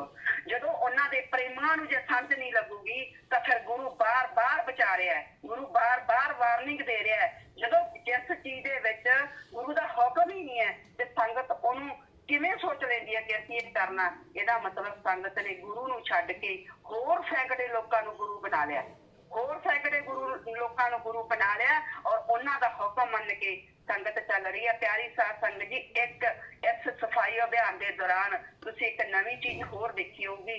28 ਨਵੰਬਰ ਨੂੰ ਉਹਦੀ ਸਾਰੀ ਸਕ੍ਰਿਪਟ ਜਿਹੜੀ ਉਹਨੇ ਲਿਖੀ ਹੋਈ ਪੜ੍ਹੀ ਹੈ, ਉਹਨੂੰ ਧਿਆਨ ਨਾਲ ਜੇ ਸੁਣੋਗੇ, ਸਾਰਾ ਧਿਆਨ ਨਾਲ ਜੇ ਤੁਸੀਂ ਵਿਚਾਰੋਗੇ ਤਾਂ ਉਸ ਤੋਂ ਬਾਅਦ ਤੁਹਾਨੂੰ ਪਤਾ ਲੱਗੂ ਕਿ ਗੁਰੂ ਪਿਤਾ ਜੀ ਦਾ ਹੁਕਮ ਕਿਤੇ ਵੀ ਨਹੀਂ ਹੈ, ਗੁਰੂ ਪਿਤਾ ਜੀ ਦਾ ਨਾਮ ਹੀ ਨਹੀਂ ਲਿਆ ਜਾ ਰਿਹਾ। ਇਹ ਵੀ ਨਹੀਂ ਇੱਕ ਵਾਰੀ ਕਿਹਾ ਜਾ ਰਿਹਾ। ਇਹ ਕਹਿਣ ਦੀ ਬਜਾਏ ਪ੍ਰਵਕਤਾ ਨੇ ਇਹ ਕਿਉਂ ਨਹੀਂ ਕਿਹਾ ਵੀ ਅਗਰ ਜੇ ਸਾਰੀ ਸਾਧ ਸੰਗਤ ਚਾਹੁੰਦੀ ਹੈ ਵੀ ਹਾਂ ਗੁਰੂ ਗ੍ਰੰਥ ਦੀ ਸਫਾਈ ਕੀਤੀ ਜਾਵੇ ਪ੍ਰਸ਼ਾਸਨ ਦੀ ਬਜਾਏ, ਤਾਂ ਫਿਰ ਪਰਮੇਸ਼ਰ ਗੁਰੂ ਪਿਤਾ ਜੀ ਤੋਂ ਕਿਉਂ ਨਹੀਂ ਲੈਂਦੀ? ਇਹ ਕਿਉਂ ਨਹੀਂ ਕਿਹਾ ਗਿਆ ਕਿ ਪ੍ਰਸ਼ਾਸਨ ਤੋਂ ਇਹ ਪਰਮਿਸ਼ਨ ਲਈ ਜਾਵੇ ਕਿ ਅਗਰ ਸਫਾਈ ਅਭਿਆਨ ਦੀ ਪ੍ਰਸ਼ਾਸਨ ਦਿੰਦਾ, ਉੱਥੇ ਆਗਿਆ ਦਿੰਦਾ ਹੈ, ਪਰਮਿਸ਼ਨ ਦਿੰਦਾ, ਤਾਂ ਉਹਨੂੰ ਲਾਈਵ ਹੋ ਕੇ ਸਾਡੇ ਗੁਰੂ ਪਿਤਾ ਜੀ ਸ਼ੁਰੂ ਕਰਨ, ਉਹਨੂੰ ਲਾਈਵ ਹੋ ਕੇ ਸੰਗਤ ਨੂੰ ਸਾਡੇ ਗੁਰੂ ਪਿਤਾ ਜੀ ਆਸ਼ੀਰਵਾਦ ਦੇਣ, ਸਾਡੇ ਗੁਰੂ ਪਿਤਾ ਜੀ ਵਚਨ ਕਰਨ ਤੇ ਸਾਡੇ ਗੁਰੂ ਪਿਤਾ ਜੀ ਹੀ ਸੰਗਤ ਦੇ ਸਿਰ ਤੇ ਮਿਹਰ ਭਰਿਆ ਹੱਥ ਰੱਖਣ। ਇਹ ਗੱਲ ਪ੍ਰਵਕਤਾ ਨੇ ਕਿਉਂ ਨਹੀਂ ਬੋਲੀ? ਸੰਗਤ ਨੇ ਇਹ ਚੀਜ਼ ਸੋਚੀ? ਗੁਰੂ ਪਿਤਾ ਇਹਨੂੰ ਬਿਲਕੁਲ ਜਿਵੇਂ ਕਹਿੰਦੇ ਹੁੰਦੇ ਨਾ ਵੀ ਦੁੱਧ ਦੇ ਵਿੱਚੋਂ ਮੱਖੀ ਜਵਾ ਕੱਢ ਦਿੰਦੇ ਆ ਜਾਂ ਵਾਲ ਕੱਢ ਕੇ ਪਰੇ ਮਾਰਦੇ ਆ, ਇਹਨਾਂ ਨੇ ਗੁਰੂ ਪਿਤਾ ਜੀ ਨੂੰ ਐ ਬਿਲਕੁਲ ਬਾਹਰ ਹੀ ਕਰਤਾ। ਇਹਨਾਂ ਨੂੰ ਸ਼ਰਮ ਨਹੀਂ ਆਉਂਦੀ? ਜੇ ਸੰਗਤ ਹੈ ਠੀਕ ਹੈ, ਕੁਛ ਚਮਚੇ ਹੋਣਗੇ, ਕੁਛ ਏਜੰਟ ਹੋਣਗੇ ਜੋ ਹਨੀਪ੍ਰੀਤ ਨੂੰ ਗੁਰੂ ਮੰਨਦੇ ਹੋਣਗੇ, ਪਰ ਸਾਰੀ ਸੰਗਤ ਹਨੀਪ੍ਰੀਤ ਨੂੰ ਗੁਰੂ ਨਹੀਂ ਮੰਨਦੀ। ਅਸੀਂ ਬਿਲਕੁਲ ਅੱਜ ਕਲੀਅਰ ਕੱਟ ਕਹਿਣਾ ਚਾਹੁੰਦੇ ਹਾਂ ਕਿ ਸਿਰਫ ਸਾਧ ਸੰਗਤ, ਜ਼ਿਆਦਾਤਰ ਸਾਧ ਸੰਗਤ ਸਿਰਫ ਆਪਣੇ ਗੁਰੂ ਦੀ ਹੈ। ਸਾਡਾ ਗੁਰੂ ਸਿਰਫ ਤੇ ਸਿਰਫ ਸੰਤ ਡਾਕਟਰ ਗੁਰਮੀਤ ਰਾਮ ਰਹੀਮ ਸਿੰਘ ਜੀ ਇੰਸਾ ਹੈ। ਸੰਗਤ ਸਿਰਫ ਪਿਆਰ ਕਰਦੀ ਹੈ ਤਾਂ ਸਿਰਫ ਔਰ ਸਿਰਫ ਸੰਤ ਡਾਕਟਰ ਗੁਰਮੀਤ ਰਾਮ ਰਹੀਮ ਸਿੰਘ ਜੀ ਇੰਸਾ ਨੂੰ ਪਿਆਰ ਕਰਦੀ ਹੈ। ਅੱਜ ਸੰਗਤ ਜਿਹੜਾ ਸੱਚਾ ਗੁਰੂ ਆਸ਼ਿਕ ਹੈ, ਉਹਦੀ ਆਸ਼ਕੀ ਅੱਜ ਸਹਿਜੋ ਬਾਈ ਦੀ ਤਰ੍ਹਾਂ ਹੋਣੀ ਚਾਹੀਦੀ ਹੈ। ਪਿਆਰੀ ਸਾਧ ਸੰਗਤ ਜੀ, ਜਿਵੇਂ ਸਹਿਜੋ ਬਾਈ ਨੇ ਕਹਿਤਾ ਸੀ ਕਿ ਅਗਰ ਭਗਵਾਨ ਵੀ ਆ ਕੇ ਮੈਨੂੰ ਕੋਈ ਕੰਮ ਕਹੂਗਾ ਨਾ, ਮੈਂ ਨਹੀਂ ਕਰੂੰਗੀ, ਮੈਂ ਉਹਨੂੰ ਕਹੂੰਗੀ ਕਿ ਤੂੰ ਝਾੜੂ ਮਾਰਨ ਵਾਲਾ ਹੈ। ਤੇ ਅੱਜ ਗੁਰੂ ਪਿਤਾ ਜੀ ਦੀ ਪਿਆਰੀ ਸਾਧ ਸੰਗਤ ਨੂੰ ਅਗਰ ਕੋਈ ਆ ਕੇ ਇਹ ਕਹਿੰਦਾ ਕਿ ਤੁਹਾਨੂੰ ਸਫਾਈ ਅਭਿਆਨ ਕਰਨ ਦਾ ਜਿਹੜਾ ਹੁਕਮ ਹੈ ਉਹ ਮੈਨੇਜਮੈਂਟ ਕਰਦੀ ਹੈ ਜਾਂ ਪ੍ਰਸ਼ਾਸਨ ਕਰਦਾ, ਤਾਂ ਥੁੱਕ ਦਿਓ ਉਹਨਾਂ ਦੇ ਉੱਤੇ, ਉਹਨਾਂ ਦੇ ਮੂੰਹ ਤੇ ਥੁੱਕੋ, ਉਹਨਾਂ ਨੂੰ ਕਹੋ ਤੁਸੀਂ ਤਾਂ ਕੀ, ਜੇ ਖੁਦ ਭਗਵਾਨ ਵੀ ਪ੍ਰਗਟ ਹੋ ਕੇ ਕਹਿ ਦੇ ਕਿ ਮਾਂ ਸਫਾਈ ਅਭਿਆਨ ਕਰੋ, ਅਸੀਂ ਨਹੀਂ ਕਰਾਂਗੇ, ਅਸੀਂ ਭਗਵਾਨ ਨੂੰ ਵੀ ਚੈਲੰਜ ਕਰਾਂਗੇ। ਜੇ ਆਉਣਾ ਤਾਂ ਪਹਿਲਾਂ ਸਾਡੇ ਗੁਰੂ ਦੇ ਰੂਪ ਵਿੱਚ ਆਵੇ, ਸਾਡੇ ਗੁਰੂ ਦੇ ਰੂਪ ਵਿੱਚ ਆ ਕੇ ਸਾਨੂੰ ਆਗਿਆ ਦੇਵੇ, ਸਾਨੂੰ ਦਰਸ਼ਨ ਦੇਵੇ, ਸਾਨੂੰ ਹੁਕਮ ਕਰੇ। ਅਸੀਂ ਆਪਣੇ ਗੁਰੂ ਦਾ ਹੁਕਮ ਲੈ ਕੇ ਚੱਲਾਂਗੇ। ਅਸੀਂ ਕਿਸੇ ਬੰਦੇ ਦਾ ਜਾਂ ਪ੍ਰਸ਼ਾਸਨ ਦਾ ਹੁਕਮ ਨਹੀਂ ਮੰਨਾਂਗੇ। ਅਸੀਂ ਜੇ ਗੁਲਾਮ ਹੈ ਤਾਂ ਅਸੀਂ ਸਿਰਫ ਆਪਦੇ ਗੁਰੂ ਦੇ ਗੁਲਾਮ ਹੈ। ਅਸੀਂ ਕਿਸੇ ਬੰਦੇ ਦੇ, ਮੈਨੇਜਮੈਂਟ ਦੇ ਜਾਂ ਸਰਕਾਰਾਂ ਦੇ ਜਾਂ ਪ੍ਰਸ਼ਾਸਨ ਦੇ ਗੁਲਾਮ ਨਹੀਂ ਹੈ। ਅੱਜ ਜਿਹਦੀ ਭਗਤੀ ਸਹਿਜੋ ਬਾਈ ਵਾਲੀ ਹੋਵੇਗੀ ਉਹੀ ਰੂਹਾਨੀਅਤ ਵਿੱਚ ਕਾਮਯਾਬ ਹੋਵੇਗਾ। ਨਹੀਂ ਤਾਂ ਪਿਆਰੀ ਸਾਧ ਸੰਗਤ ਜੀ, ਮਸਤਾਨਾ ਜੀ ਮਹਾਰਾਜ ਦੇ ਬਚਨ ਯਾਦ ਕਰ ਲਓ। ਇੱਥੇ ਸੈਂਕੜੇ ਗੁਰੂ ਬਣ ਕੇ ਬੈਠ ਗਏ ਔਰ ਜਿਹੜੇ ਸੈਂਕੜੇ ਗੁਰੂ ਦੇ ਹੱਥੀ ਚੜ ਗਏ, ਗੁਰੂ ਪਿਤਾ ਨੂੰ ਛੱਡਤਾ, ਤਾਂ ਉਹਨਾਂ ਦਾ ਹਾਲ ਫਿਰ ਉਹਨਾਂ ਨੂੰ ਨਰਕਾਂ ਵਿੱਚ ਵੀ ਜਗ੍ਹਾ ਨਹੀਂ ਮਿਲੀ। ਅੱਜ ਗੁਰੂ ਪਿਤਾ ਜੀ ਦੇ ਬਚਨਾਂ ਨੂੰ ਯਾਦ ਕਰ ਲਓ।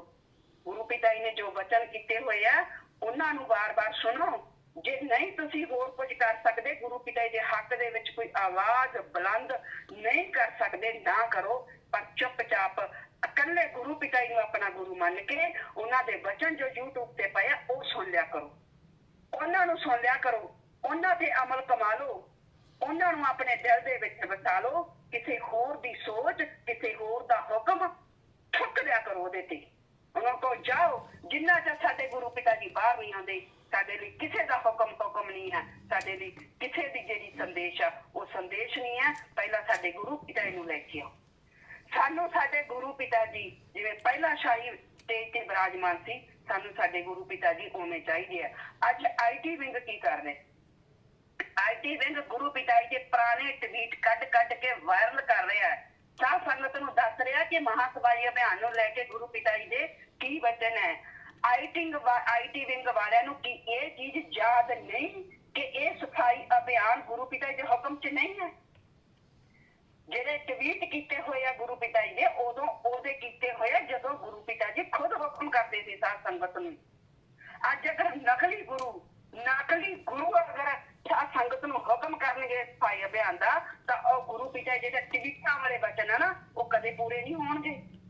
ਇਹ ਰੂਹਾਨੀਅਤ ਦਾ ਮਖੌਲ ਨਾ ਕਰਿਓ। ਰੂਹਾਨੀਅਤ ਦਾ ਅਸੂਲ ਹੈ ਗੁਰੂ ਦੇ ਹੁਕਮ ਦੇ ਵਿੱਚ ਚਾਹੇ ਕੋਈ ਇੱਕ ਡੱਕਾ ਵੀ ਚੁੱਕ ਲੇ ਉਹਦਾ ਵੀ ਮੁੱਲ ਪੈਂਦਾ ਹੈ, ਤੇ ਜੇ ਗੁਰੂ ਦੇ ਹੁਕਮ ਤੋਂ ਬਿਨਾਂ ਚਾਹੇ ਸੋਨੇ ਦੀ ਇੱਟ ਚੁੱਕੀ ਫਿਰੇ ਉਹਦਾ ਵੀ ਕੋਈ ਮੁੱਲ ਨਹੀਂ ਪੈਂਦਾ। ਤੁਸੀਂ ਆ ਮਹਾਂ ਸਫਾਈ ਅਭਿਆਨਾਂ ਦੀ ਗੱਲ ਕਰਦੇ ਆ, ਇਹਦਾ ਕੋਈ ਮੁੱਲ ਪਾ ਦੂਗਾ? ਆਉਣ ਵਾਲੇ ਸਮੇਂ ਦੇ ਵਿੱਚ ਤੁਸੀਂ ਦੇਖੋਗੇ ਜਿਹੜੇ ਤੁਸੀਂ ਨਕਲੀ ਗੁਰੂਆਂ ਦੇ ਪਿੱਛੇ ਲੱਗ ਕੇ ਹੁਕਮ ਮੰਨ ਕੇ ਜਾਓਗੇ ਕਿਤੇ ਵੀ, ਤੇ ਫਿਰ ਪਿਤਾ ਜੀ ਕਹਿੰਦੇ ਸੀ ਤੇਲ ਦੇਣਗੇ, ਇਹੋ ਜਿਹਾ ਤੇਲ ਦੇਣਗੇ ਤੇ ਮੁੜ ਕੇ ਫਿਰ ਨਿਕਲਿਆ ਨਹੀਂ ਜਾਣਾ ਉਹਦੇ ਚੋਂ। ਜਿਹੜੇ ਪੰਚਕੂਲੇ ਗਏ ਸੀ ਨਾ ਉਹਨਾਂ ਕੇਸਾਂ ਚੋਂ ਤਾਂ ਹਜੇ ਨਿਕਲ ਹੀ ਗਏ ਬਹੁਤ ਸਾਰੇ ਲੋਕ, ਤੇ ਜਿਹੜੇ ਹੁਣ ਇਹ ਤੁਹਾਡੇ ਤੇ ਕੇਸ ਪਾਉਣਗੇ ਨਾ, ਕਿਉਂਕਿ ਹੁਣ ਤੁਸੀਂ ਕਾਲ ਦਾ ਕੰਮ ਕਰਨ ਜਾ ਰਹੇ ਆ। ਹੁਣ ਤੁਸੀਂ ਕਾਲ ਨੇ ਜਿਹੜੇ ਆਪਣੇ ਗੁਰੂ ਬਣਾ ਕੇ ਛੱਡੇ ਹੋਏ ਆ ਡੇਰੇ ਦੇ ਵਿੱਚ, ਹੁਣ ਤੁਸੀਂ ਉਹਨਾਂ ਨੂੰ ਮੰਨ ਰਹੇ ਆ, ਉਹਨਾਂ ਦਾ ਹੁਕਮ ਮੰਨ ਰਹੇ ਆ। ਜਦੋਂ ਕਾਲ ਦਾ ਹੁਕਮ ਮੰਨ ਕੇ ਕਾਲ ਦੇ ਬਣਾਏ ਹੋਏ ਨਕਲੀ ਗੁਰੂਆਂ ਦਾ ਹੁਕਮ ਮੰਨ ਕੇ ਜਦੋਂ ਤੁਸੀਂ ਕੋਈ ਕੰਮ ਕਰੋਗੇ ਤੇ ਉਹਦਾ ਰਿਜ਼ਲਟ ਵੀ ਫਿਰ ਕਾਲ ਖੁਦ ਹੀ ਦੇਊਗਾ ਤੁਹਾਨੂੰ।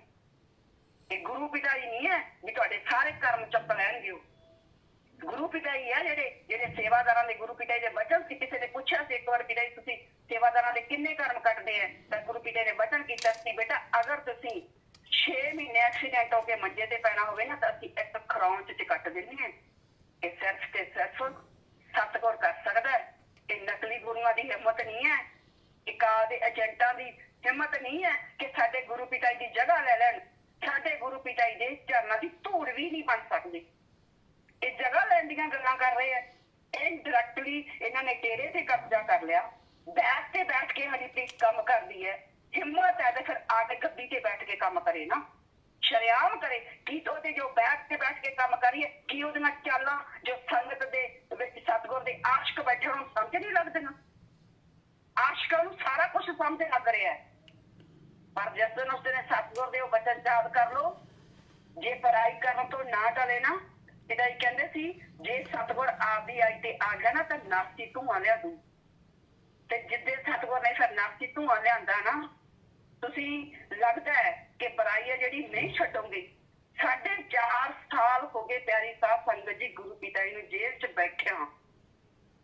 ਜੇ 21 ਦਿਨੋਂ ਬਾਅਦ ਆਏ ਸੀ ਤੇ ਸੱਚ ਕਹੂੰ ਕਹਿੰਦਾ ਕਿ ਪਰਿਵਾਰ ਦੇ ਨਾਲ ਰਹਿੰਦੇ ਪਰਿਵਾਰ ਦੇ ਨਾਲ ਇੱਕ ਫੋਟੋ ਜਾਰੀ ਕਿਉਂ ਨਹੀਂ ਹੋਈ? ਸਾਨੂੰ ਸੱਚ ਕਹੂੰ ਐਡਮ ਬਲੌਕ ਤੇ ਨਵੇਂ ਪ੍ਰਵਕਤਾ ਤੇ ਸਨੇਸ਼ਾਹੀ ਪਰਿਵਾਰ ਇਹ ਜਵਾਬ ਦੇਣ। ਜਦੋਂ ਕਾਨੂੰਨ ਦੇ ਦਾਇਰੇ 'ਚ ਆਏ ਸੀ ਉਹਨਾਂ ਨੇ ਕੋਈ ਗੈਰ ਕਾਨੂੰਨੀ ਨਹੀਂ ਆਏ ਸੀ, ਚੋਰੀ ਨਹੀਂ ਸੀ ਆਏ, ਜੇਲ੍ਹ ਤੋੜ ਕੇ ਨਹੀਂ ਆਏ ਸੀ, ਜੇਲ੍ਹ ਭੰਨ ਕੇ ਨਹੀਂ ਆਏ ਸੀ, ਉਹ ਭਗੌੜੇ ਨਹੀਂ ਸੀ, ਉਹ ਢੋਲੋ ਖਾ ਕੇ ਬੈਠੇ ਰਹੇ। ਉਹ ਸ਼ਰਿਆਮ ਆਏ ਸੀ। ਜੇ ਤੁਸੀਂ ਕਹਿੰਦੇ ਅਸੀਂ ਜੈਡ ਪਲੱਸ ਸਿਕਿਉਰਿਟੀ ਵੀ ਦਿੱਤੀ, ਜੇ ਸਰਕਾਰ ਉਹਨਾਂ ਨੂੰ ਜੈਡ ਪਲੱਸ ਸਿਕਿਉਰਿਟੀ ਦੇ ਸਕਦੀ ਹੈ ਤਾਂ ਫਿਰ ਇੱਕ ਫੋਟੋ ਜਾਰੀ ਕਰਨ ਨਾਲ ਕੀ ਹੁੰਦਾ ਸੀ? ਪਿਆਰੀ ਸਾਰਾ ਸੰਗਤ ਜੀ ਜਿਹੜਾ ਪੁਲਿਸ ਮੁਲਾਜ਼ਮ ਲੱਗੇ ਉਹ ਸਾਰੇ ਇੱਕੋ ਜਿਹੇ ਨਹੀਂ ਹੈ। ਬਹੁਤ ਸਾਰੇ ਕੋਈ ਹੈ ਜਿਨ੍ਹਾਂ ਦੇ ਅੰਦਰ ਕੋਈ ਰਹਿਮੋ ਕਰਮ ਵੀ ਹੈ ਮਾਲਕ ਦਾ।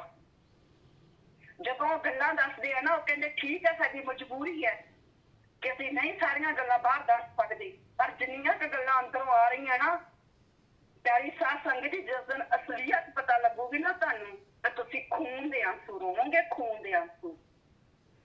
ਗੁਰੂ ਪਿਤਾ ਜੀ ਜੇਲ੍ਹ 'ਚ ਕਿਸ ਹਾਲਤ 'ਚ ਰਹਿ ਰਹੇ ਉਹਨਾਂ ਨੂੰ ਕਿਵੇਂ ਰੱਖਿਆ ਜਾ ਰਿਹਾ, ਕੀ ਉਹਨਾਂ ਤੇ ਅਤਿਆਚਾਰ ਕੀਤਾ ਜਾ ਰਿਹਾ, ਕਿਵੇਂ ਉਹਨਾਂ ਨੂੰ ਮੈਂਟਲੀ ਟੌਰਚਰ ਕੀਤਾ ਜਾ ਰਿਹਾ, ਕਿਉਂ ਨਹੀਂ ਤੁਸੀਂ ਸਮਝਣ ਦੀ ਕੋਸ਼ਿਸ਼ ਕਰਦੇ? ਕਿਉਂ ਨਹੀਂ ਤੁਹਾਨੂੰ ਗੁਰੂ ਪਿਤਾ ਜੀ ਦਾ ਦਰਦ ਲੱਗਦਾ? ਕਿਉਂ ਨਹੀਂ ਤੁਹਾਨੂੰ ਇਹ ਕਦੇ ਆਇਆ ਕਿ ਸਾਨੂੰ ਆਪਦੇ ਗੁਰੂ ਪਿਤਾ ਜੀ ਦੇ ਪਹਿਲਾਂ ਦਰਸ਼ਨ ਕਰਾਓ ਫਿਰ ਅਸੀਂ ਤੁਹਾਡਾ ਹੁਕਮ ਮੰਨਾਂਗੇ, ਫਿਰ ਅਸੀਂ ਤੁਹਾਡਾ ਹੁਕਮ ਮੰਨ ਕੇ ਅਸੀਂ ਕੋਈ ਸੇਵਾ ਕਰਾਂਗੇ? ਸਾਡੇ ਗੁਰੂ ਪਿਤਾ ਜੀ ਨੂੰ ਸਾਡੇ ਸਾਹਮਣੇ ਨਹੀਂ ਲਿਆ ਸਕਦੇ, ਸਾਨੂੰ ਇੱਕ ਫੋਟੋ ਤਾਂ ਦਿਖਾ ਦਿਓ ਉਹਨਾਂ ਦੇ ਇੱਕ ਸਰੂਪ ਦੇ ਵਿੱਚ ਉਹ ਕਿਹੋ ਜਿਹੇ ਲੱਗਦੇ ਆ। ਹੁਣ ਕਿਉਂ ਨਹੀਂ ਤੁਹਾਡੇ ਅੰਦਰ ਉਹ ਤੜਫੜ ਸੀ? ਮੈਂ ਜਿਹੜੇ ਹਨੀਪ੍ਰੀਤ ਦੇ ਅੰਧ ਭਗਤ ਹੈ ਨਾ ਤੇ ਐਡ ਬਲੌਕ ਦੇ ਅੰਧ ਭਗਤ ਹੈ, ਕਈ ਵਾਰੀ ਮੈਂ ਇਹਨਾਂ 'ਚ ਘੰਟਾ ਬਹਿ ਕੇ ਵੀ ਇਹਨਾਂ ਦੀਆਂ ਗੱਲਾਂ ਸੁਣੀਆਂ।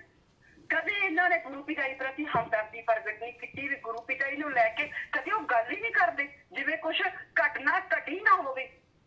ਬਸ ਸਿਰਫ ਉਹਨਾਂ ਨੂੰ ਇੱਕ ਚੀਜ਼ ਦੀ ਬਸ ਚੜੀ ਹੋਈ ਹੈ, ਪਤਾ ਨਹੀਂ ਜਿਵੇਂ ਗੁਰੂ ਪਿਤਾ ਜੀ ਬਚਨ ਕਰਦੇ ਸੀ ਕਿ ਭਾਈ ਪ੍ਰਸ਼ਾਦ ਲੈ ਕੇ ਨਾ ਖਾਓ, ਇਹਦੇ ਵਿੱਚ ਕੈਮੀਕਲ ਹੁੰਦੇ ਆ, ਜਿਹੜਾ ਪ੍ਰਸ਼ਾਦ ਦਿੰਦਾ ਉਹਦੇ ਮਗਰ ਹੀ ਖਾਣ ਵਾਲਾ ਲੱਗ ਜਾਂਦਾ ਹੈ। ਪਤਾ ਨਹੀਂ ਬੁੱਧੀ ਇਹਨਾਂ ਦੀ ਇੰਨੀ ਪ੍ਰੈਸਟ ਕਰ ਦਿੱਤੀ ਹੈ।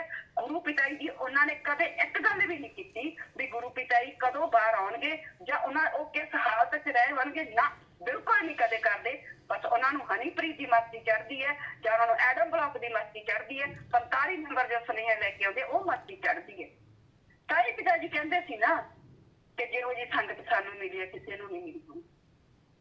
ਅੱਜ ਪਤਾ ਲੱਗਦਾ ਗੁਰੂ ਪਿਤਾ ਜੀ ਦੇ ਇਹਨਾਂ ਵਚਨਾਂ ਦਾ ਕਿ ਕਿਵੇਂ ਆਪਣੇ ਉਸ ਉੱਚੇ ਤੇ ਸੁੱਚੇ ਕੁਲ ਮਾਲਕ ਪਾਰ ਬ੍ਰਹਮ ਪਰਮੇਸ਼ਵਰ ਸਤਿਗੁਰ ਨੂੰ ਛੱਡ ਕੇ ਅੱਜ ਕੌਡੀ ਦੇ ਲੋਕਾਂ ਦੇ ਮਗਰ ਲੱਗ ਕੇ ਸੰਗਤ ਜਿਹੜਾ ਉਹਨਾਂ ਨੂੰ ਗੁਰੂ ਮੰਨ ਕੇ ਚੱਲੀ ਹੋਈ ਦੁਨੀਆ ਦੇ ਵਿੱਚ ਆਪਣਾ ਜਲੂਸ ਕੱਢ ਰਹੀ ਹੈ। ਸਾਰੀ ਦੁਨੀਆ ਇਸ ਨੂੰ ਦੇਖ ਰਹੀ ਹੈ।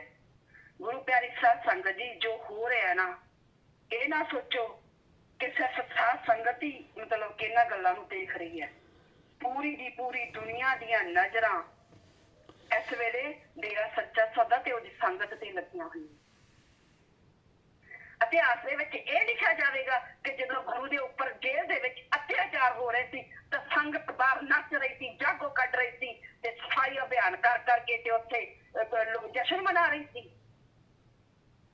ਸਾਡੇ ਵੈਸੇ ਦੀ ਕਹਾਵਤ ਹੈ, ਜਦੋਂ ਗੁਰੂ ਨੇ ਘਰ ਆਉਣਾ ਹੋਵੇ ਨਾ, ਅਸੀਂ ਘਰ ਨੂੰ ਉਦੋਂ ਸਜਾਉਣੇ ਆ, ਉਦੋਂ ਸਫਾਈ ਕਰਦੇ ਆ। ਕਿੰਨੇ ਘਰਾਂ ਦੇ ਵਿੱਚ ਗੁਰੂ ਪਿਤਾ ਜੀ ਨੇ ਚਰਨ ਟਿਕਾਏ, ਸਾਰੇ ਯਾਦ ਕਰ ਲਓ। ਜਦੋਂ ਗੁਰੂ ਪਿਤਾ ਜੀ ਦੇ ਆਉਣ ਦੀ ਸੂਚਨਾ ਮਿਲਦੀ ਸੀ, ਜਿਸ ਸ਼ਹਿਰ ਦੇ ਵਿੱਚ ਆਉਣ ਦੀ ਸੂਚਨਾ ਮਿਲਦੀ ਸੀ, ਉਦੋਂ ਉਸ ਸ਼ਹਿਰ ਦੀ ਸਫਾਈ ਕੀਤੀ ਜਾਂਦੀ ਸੀ, ਸਜਾਵਟ ਕੀਤੀ ਜਾਂਦੀ ਸੀ। ਜਦੋਂ ਪਤਾ ਸੀ ਇਹਨਾਂ ਨੂੰ ਜੇ ਗੁਰੂ ਪਿਤਾ ਜੀ ਆ ਰਹੇ ਹੈ ਤਾਂ ਫਿਰ ਇਹਨਾਂ ਨੇ ਸਾਰੇ ਗੁਰੂ ਗ੍ਰਾਮ ਨੂੰ ਕਿਉਂ ਨਹੀਂ ਸਜਾਇਆ?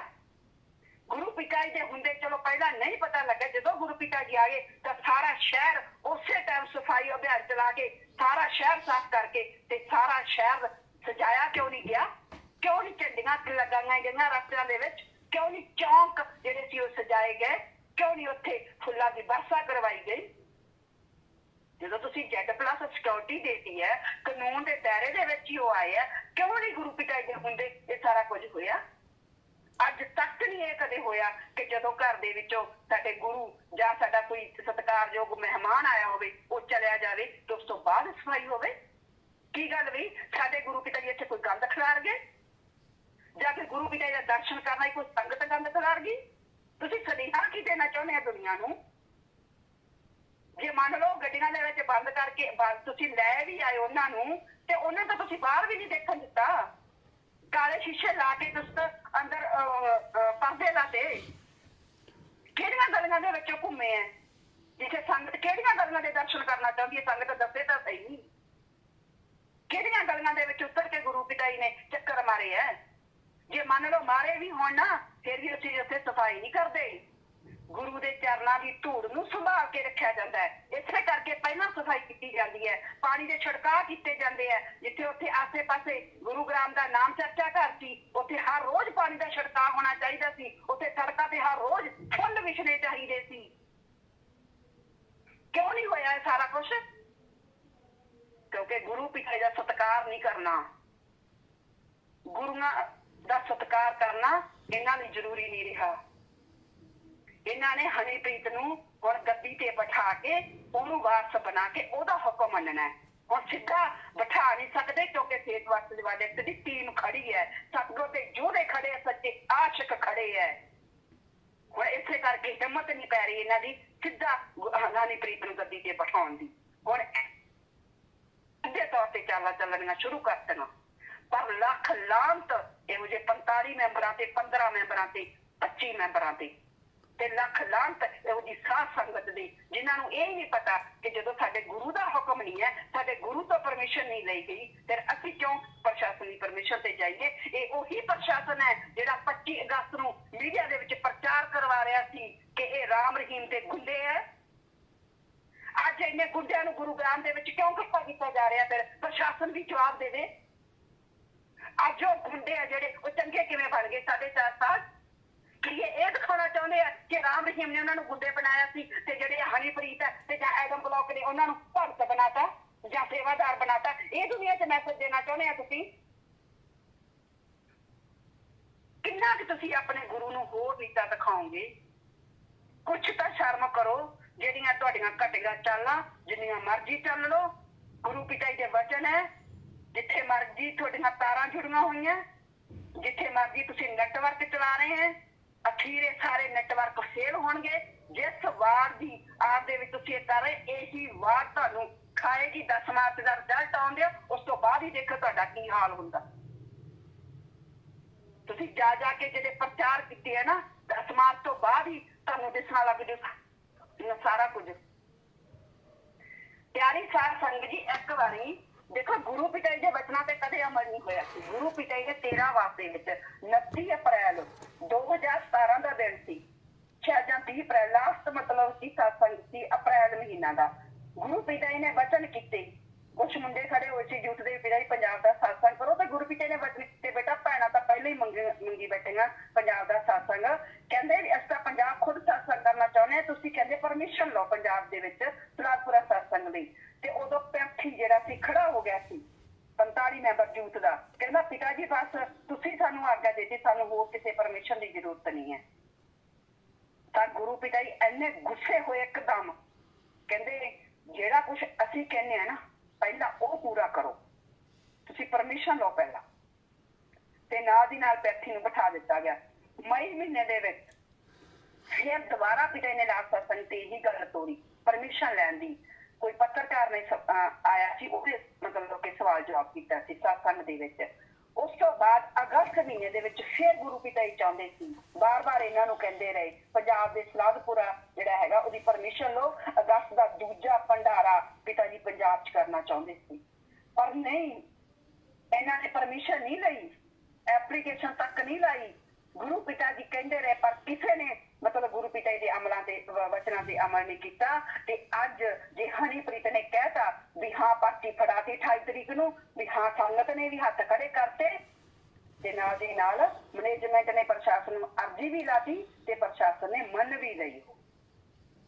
ਜੇ ਗੁਰੂ ਪਿਤਾ ਜੀ ਨੂੰ ਉਦੋਂ ਕੋਈ ਪਰਮਿਸ਼ਨ ਨਹੀਂ ਦਿੰਦਾ ਸੀ ਤਾਂ ਫਿਰ ਅੱਜ ਉਹੀ ਰਾਮ ਰਹੀਮ ਦੇ ਜਿਨ੍ਹਾਂ ਨੂੰ ਸਰਕਾਰਾਂ ਗੁੰਡੇ ਕਹਿੰਦੀ ਸੀ, ਫਿਰ ਅੱਜ ਇਹਨਾਂ ਗੁੰਡਿਆਂ ਨੂੰ ਪਰਮਿਸ਼ਨ ਕਿਵੇਂ ਦੇਤੀ? ਇਹਨਾਂ ਗੱਲਾਂ ਦੇ ਜਵਾਬ ਕੌਣ ਦੇਵੇਗਾ? ਪਿਆਰੀ ਸਾਧ ਸੰਗਤ ਜੀ, ਸਿਰਫ ਤੇ ਸਿਰਫ ਆਪਣੇ ਗੁਰੂ ਦੇ ਬਣ ਕੇ ਰਹੋ। ਗੁਰੂ ਪਿਤਾ ਜੀ ਨੇ ਸ਼੍ਰੀ ਗੁਰੂ ਸਾਹਿਬ ਮੋਰੀਆ ਵਚਨ ਕੀਤੇ ਸੀ ਕਿ ਜਦੋਂ ਕਲਯੁੱਗ ਖਤਮ ਹੋਊਗਾ ਇਹ ਇੰਨੀ ਆਸਾਨੀ ਨਾਲ ਖਤਮ ਨਹੀਂ ਹੋਵੇਗਾ। ਇਹ ਲੋਕਾਂ ਨੂੰ ਜਿਹੜੇ ਸਿਰਫ ਧੁਰੇ ਨਾਲ ਭਗਵਾਨ ਦੇ ਨਾਲ ਕਿਸੇ ਵੀ ਰੂਪ ਨਾਲ ਜੁੜ ਕੇ ਰਹਿਣਗੇ ਸਿਰਫ ਉਹ ਬਚਣਗੇ। ਤੇ ਕਹਿੰਦੇ ਨਹੀਂ ਤਾਂ ਜੋ ਕਿਲੀ ਨਾਲ ਜੁੜ ਕੇ ਰਹਿਣਗੇ, ਧੁਰੇ ਨਾਲ ਜੁੜ ਕੇ, ਨਹੀਂ ਤਾਂ ਦੋ ਗੁੜਾਂ ਦੇ ਵਿੱਚ ਜਿਹੜਾ ਕਾਲਾ ਪੀਸ ਕੇ ਆਟਾ ਕਰ ਦੇਵੇਗਾ। ਪਿਆਰੀ ਸਾਧ ਸੰਗਤ ਜੀ, ਕਲਯੁੱਗ ਨੇ ਆਪਣਾ ਕੰਮ ਸ਼ੁਰੂ ਕਰਤਾ। ਤੁਸੀਂ ਯੂਕਰੇਨ ਤੇ ਰਸ਼ੀਆ ਦੇ ਵਿੱਚ ਜੋ ਕੁਝ ਹੋ ਰਿਹਾ ਦੇਖ ਰਹੇ ਹੈ। ਬਹੁਤ ਥੋੜਾ ਟਾਈਮ ਰਹਿ ਗਿਆ ਕਲਯੁੱਗ ਦਾ।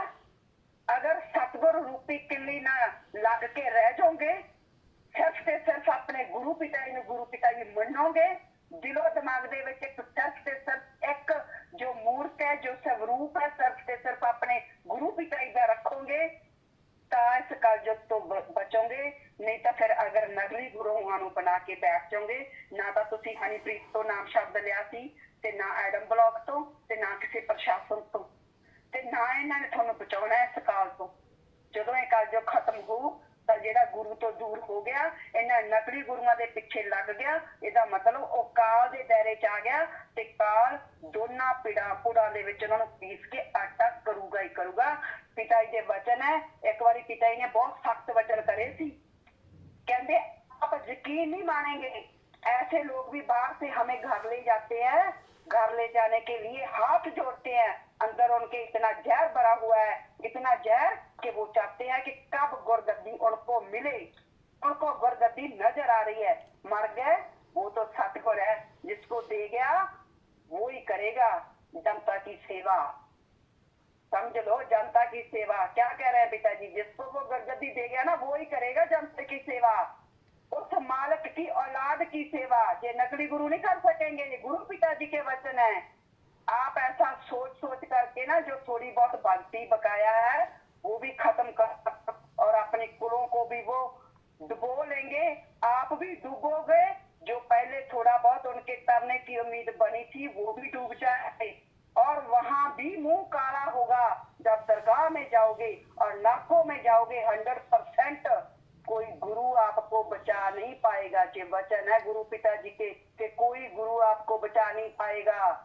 सवाल पैदा नहीं होता, चाहे नाम लिया चाहे नाम नहीं लिया, चाहे किसी ने नाम ले रखा गुरु पिता जी कहते कि नहीं ले रखा। इस अहंकार में मत रहना कि गुरु पिता जी के वचन है, जहाँ मसाना के वचन है कि हम तो सचखंड जाएंगे जाएंगे, ये वचन भी गुरु पिता जी के हैं कि चाहे नाम लिया चाहे नहीं लिया हो ही नहीं सकता, क्योंकि ये कोई छोटी मोटी बात नहीं होती। सारी दुनिया को गुमराह करना, सारी संगत को गुमराह करना, एक तरह से गौ को कहते पेड़ा दिखा के गौ का घात करना, ये कहते बहुत भयानक है। तो यही साथ संगत के साथ हो रहा है, गौ को पेड़ा दिखा के उनका घात किया जा रहा है।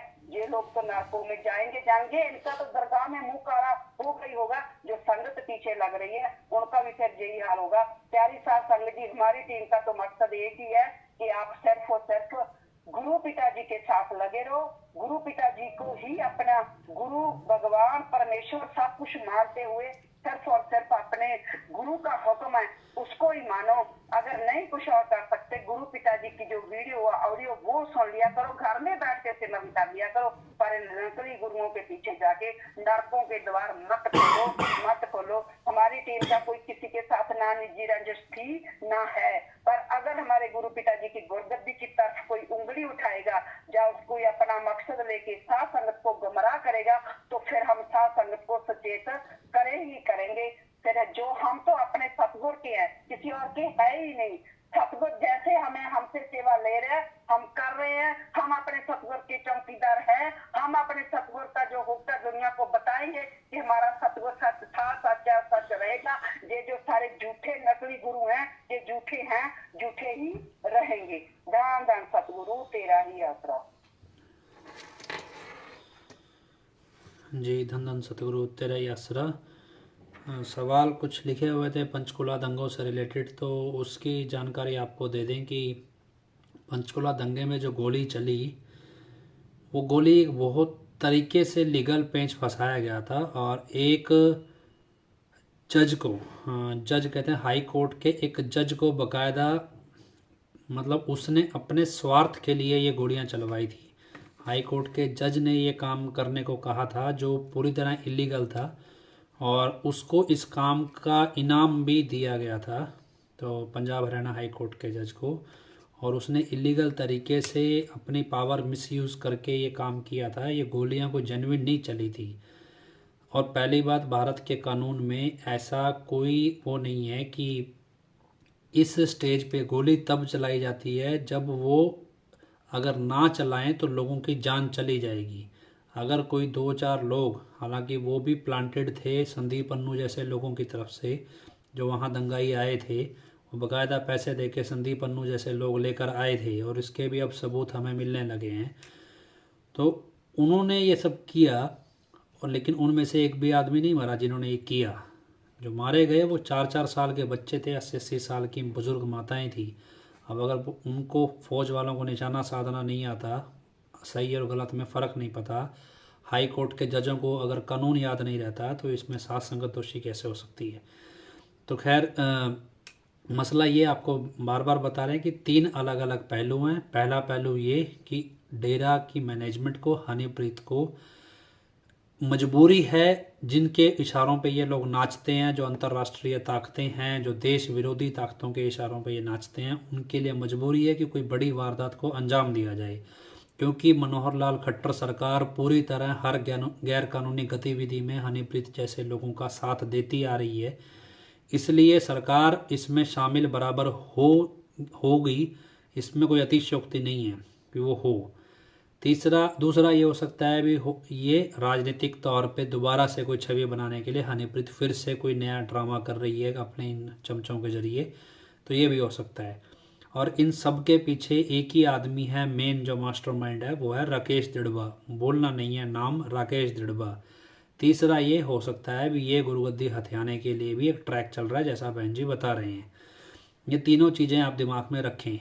फेथ वर्सेस वर्डिक्ट की तरफ से कम्प्लीटली आपको आह्वान किया जाता है कि खबर निकालने के लिए भी आप गुरुग्राम सफाई अभियान में शामिल ना हों।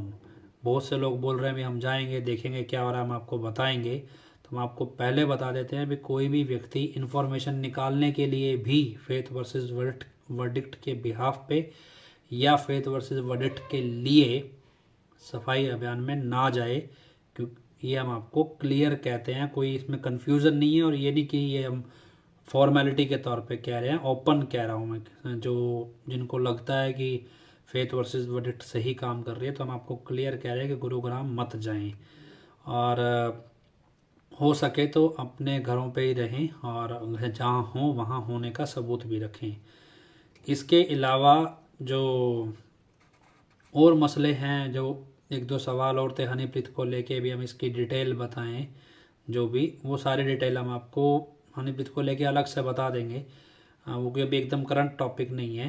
और इसके अलावा जो एक वीडियो कह रहे थे, जो आपने बोला था आपको भी, वो बूंदी का प्रसाद का, एक्चुअली मेरे पास आया नहीं एडिट हो गया, और मैं आउट ऑफ स्टेशन हूँ तो मिला नहीं, जिसके पास था उसने भेजा नहीं।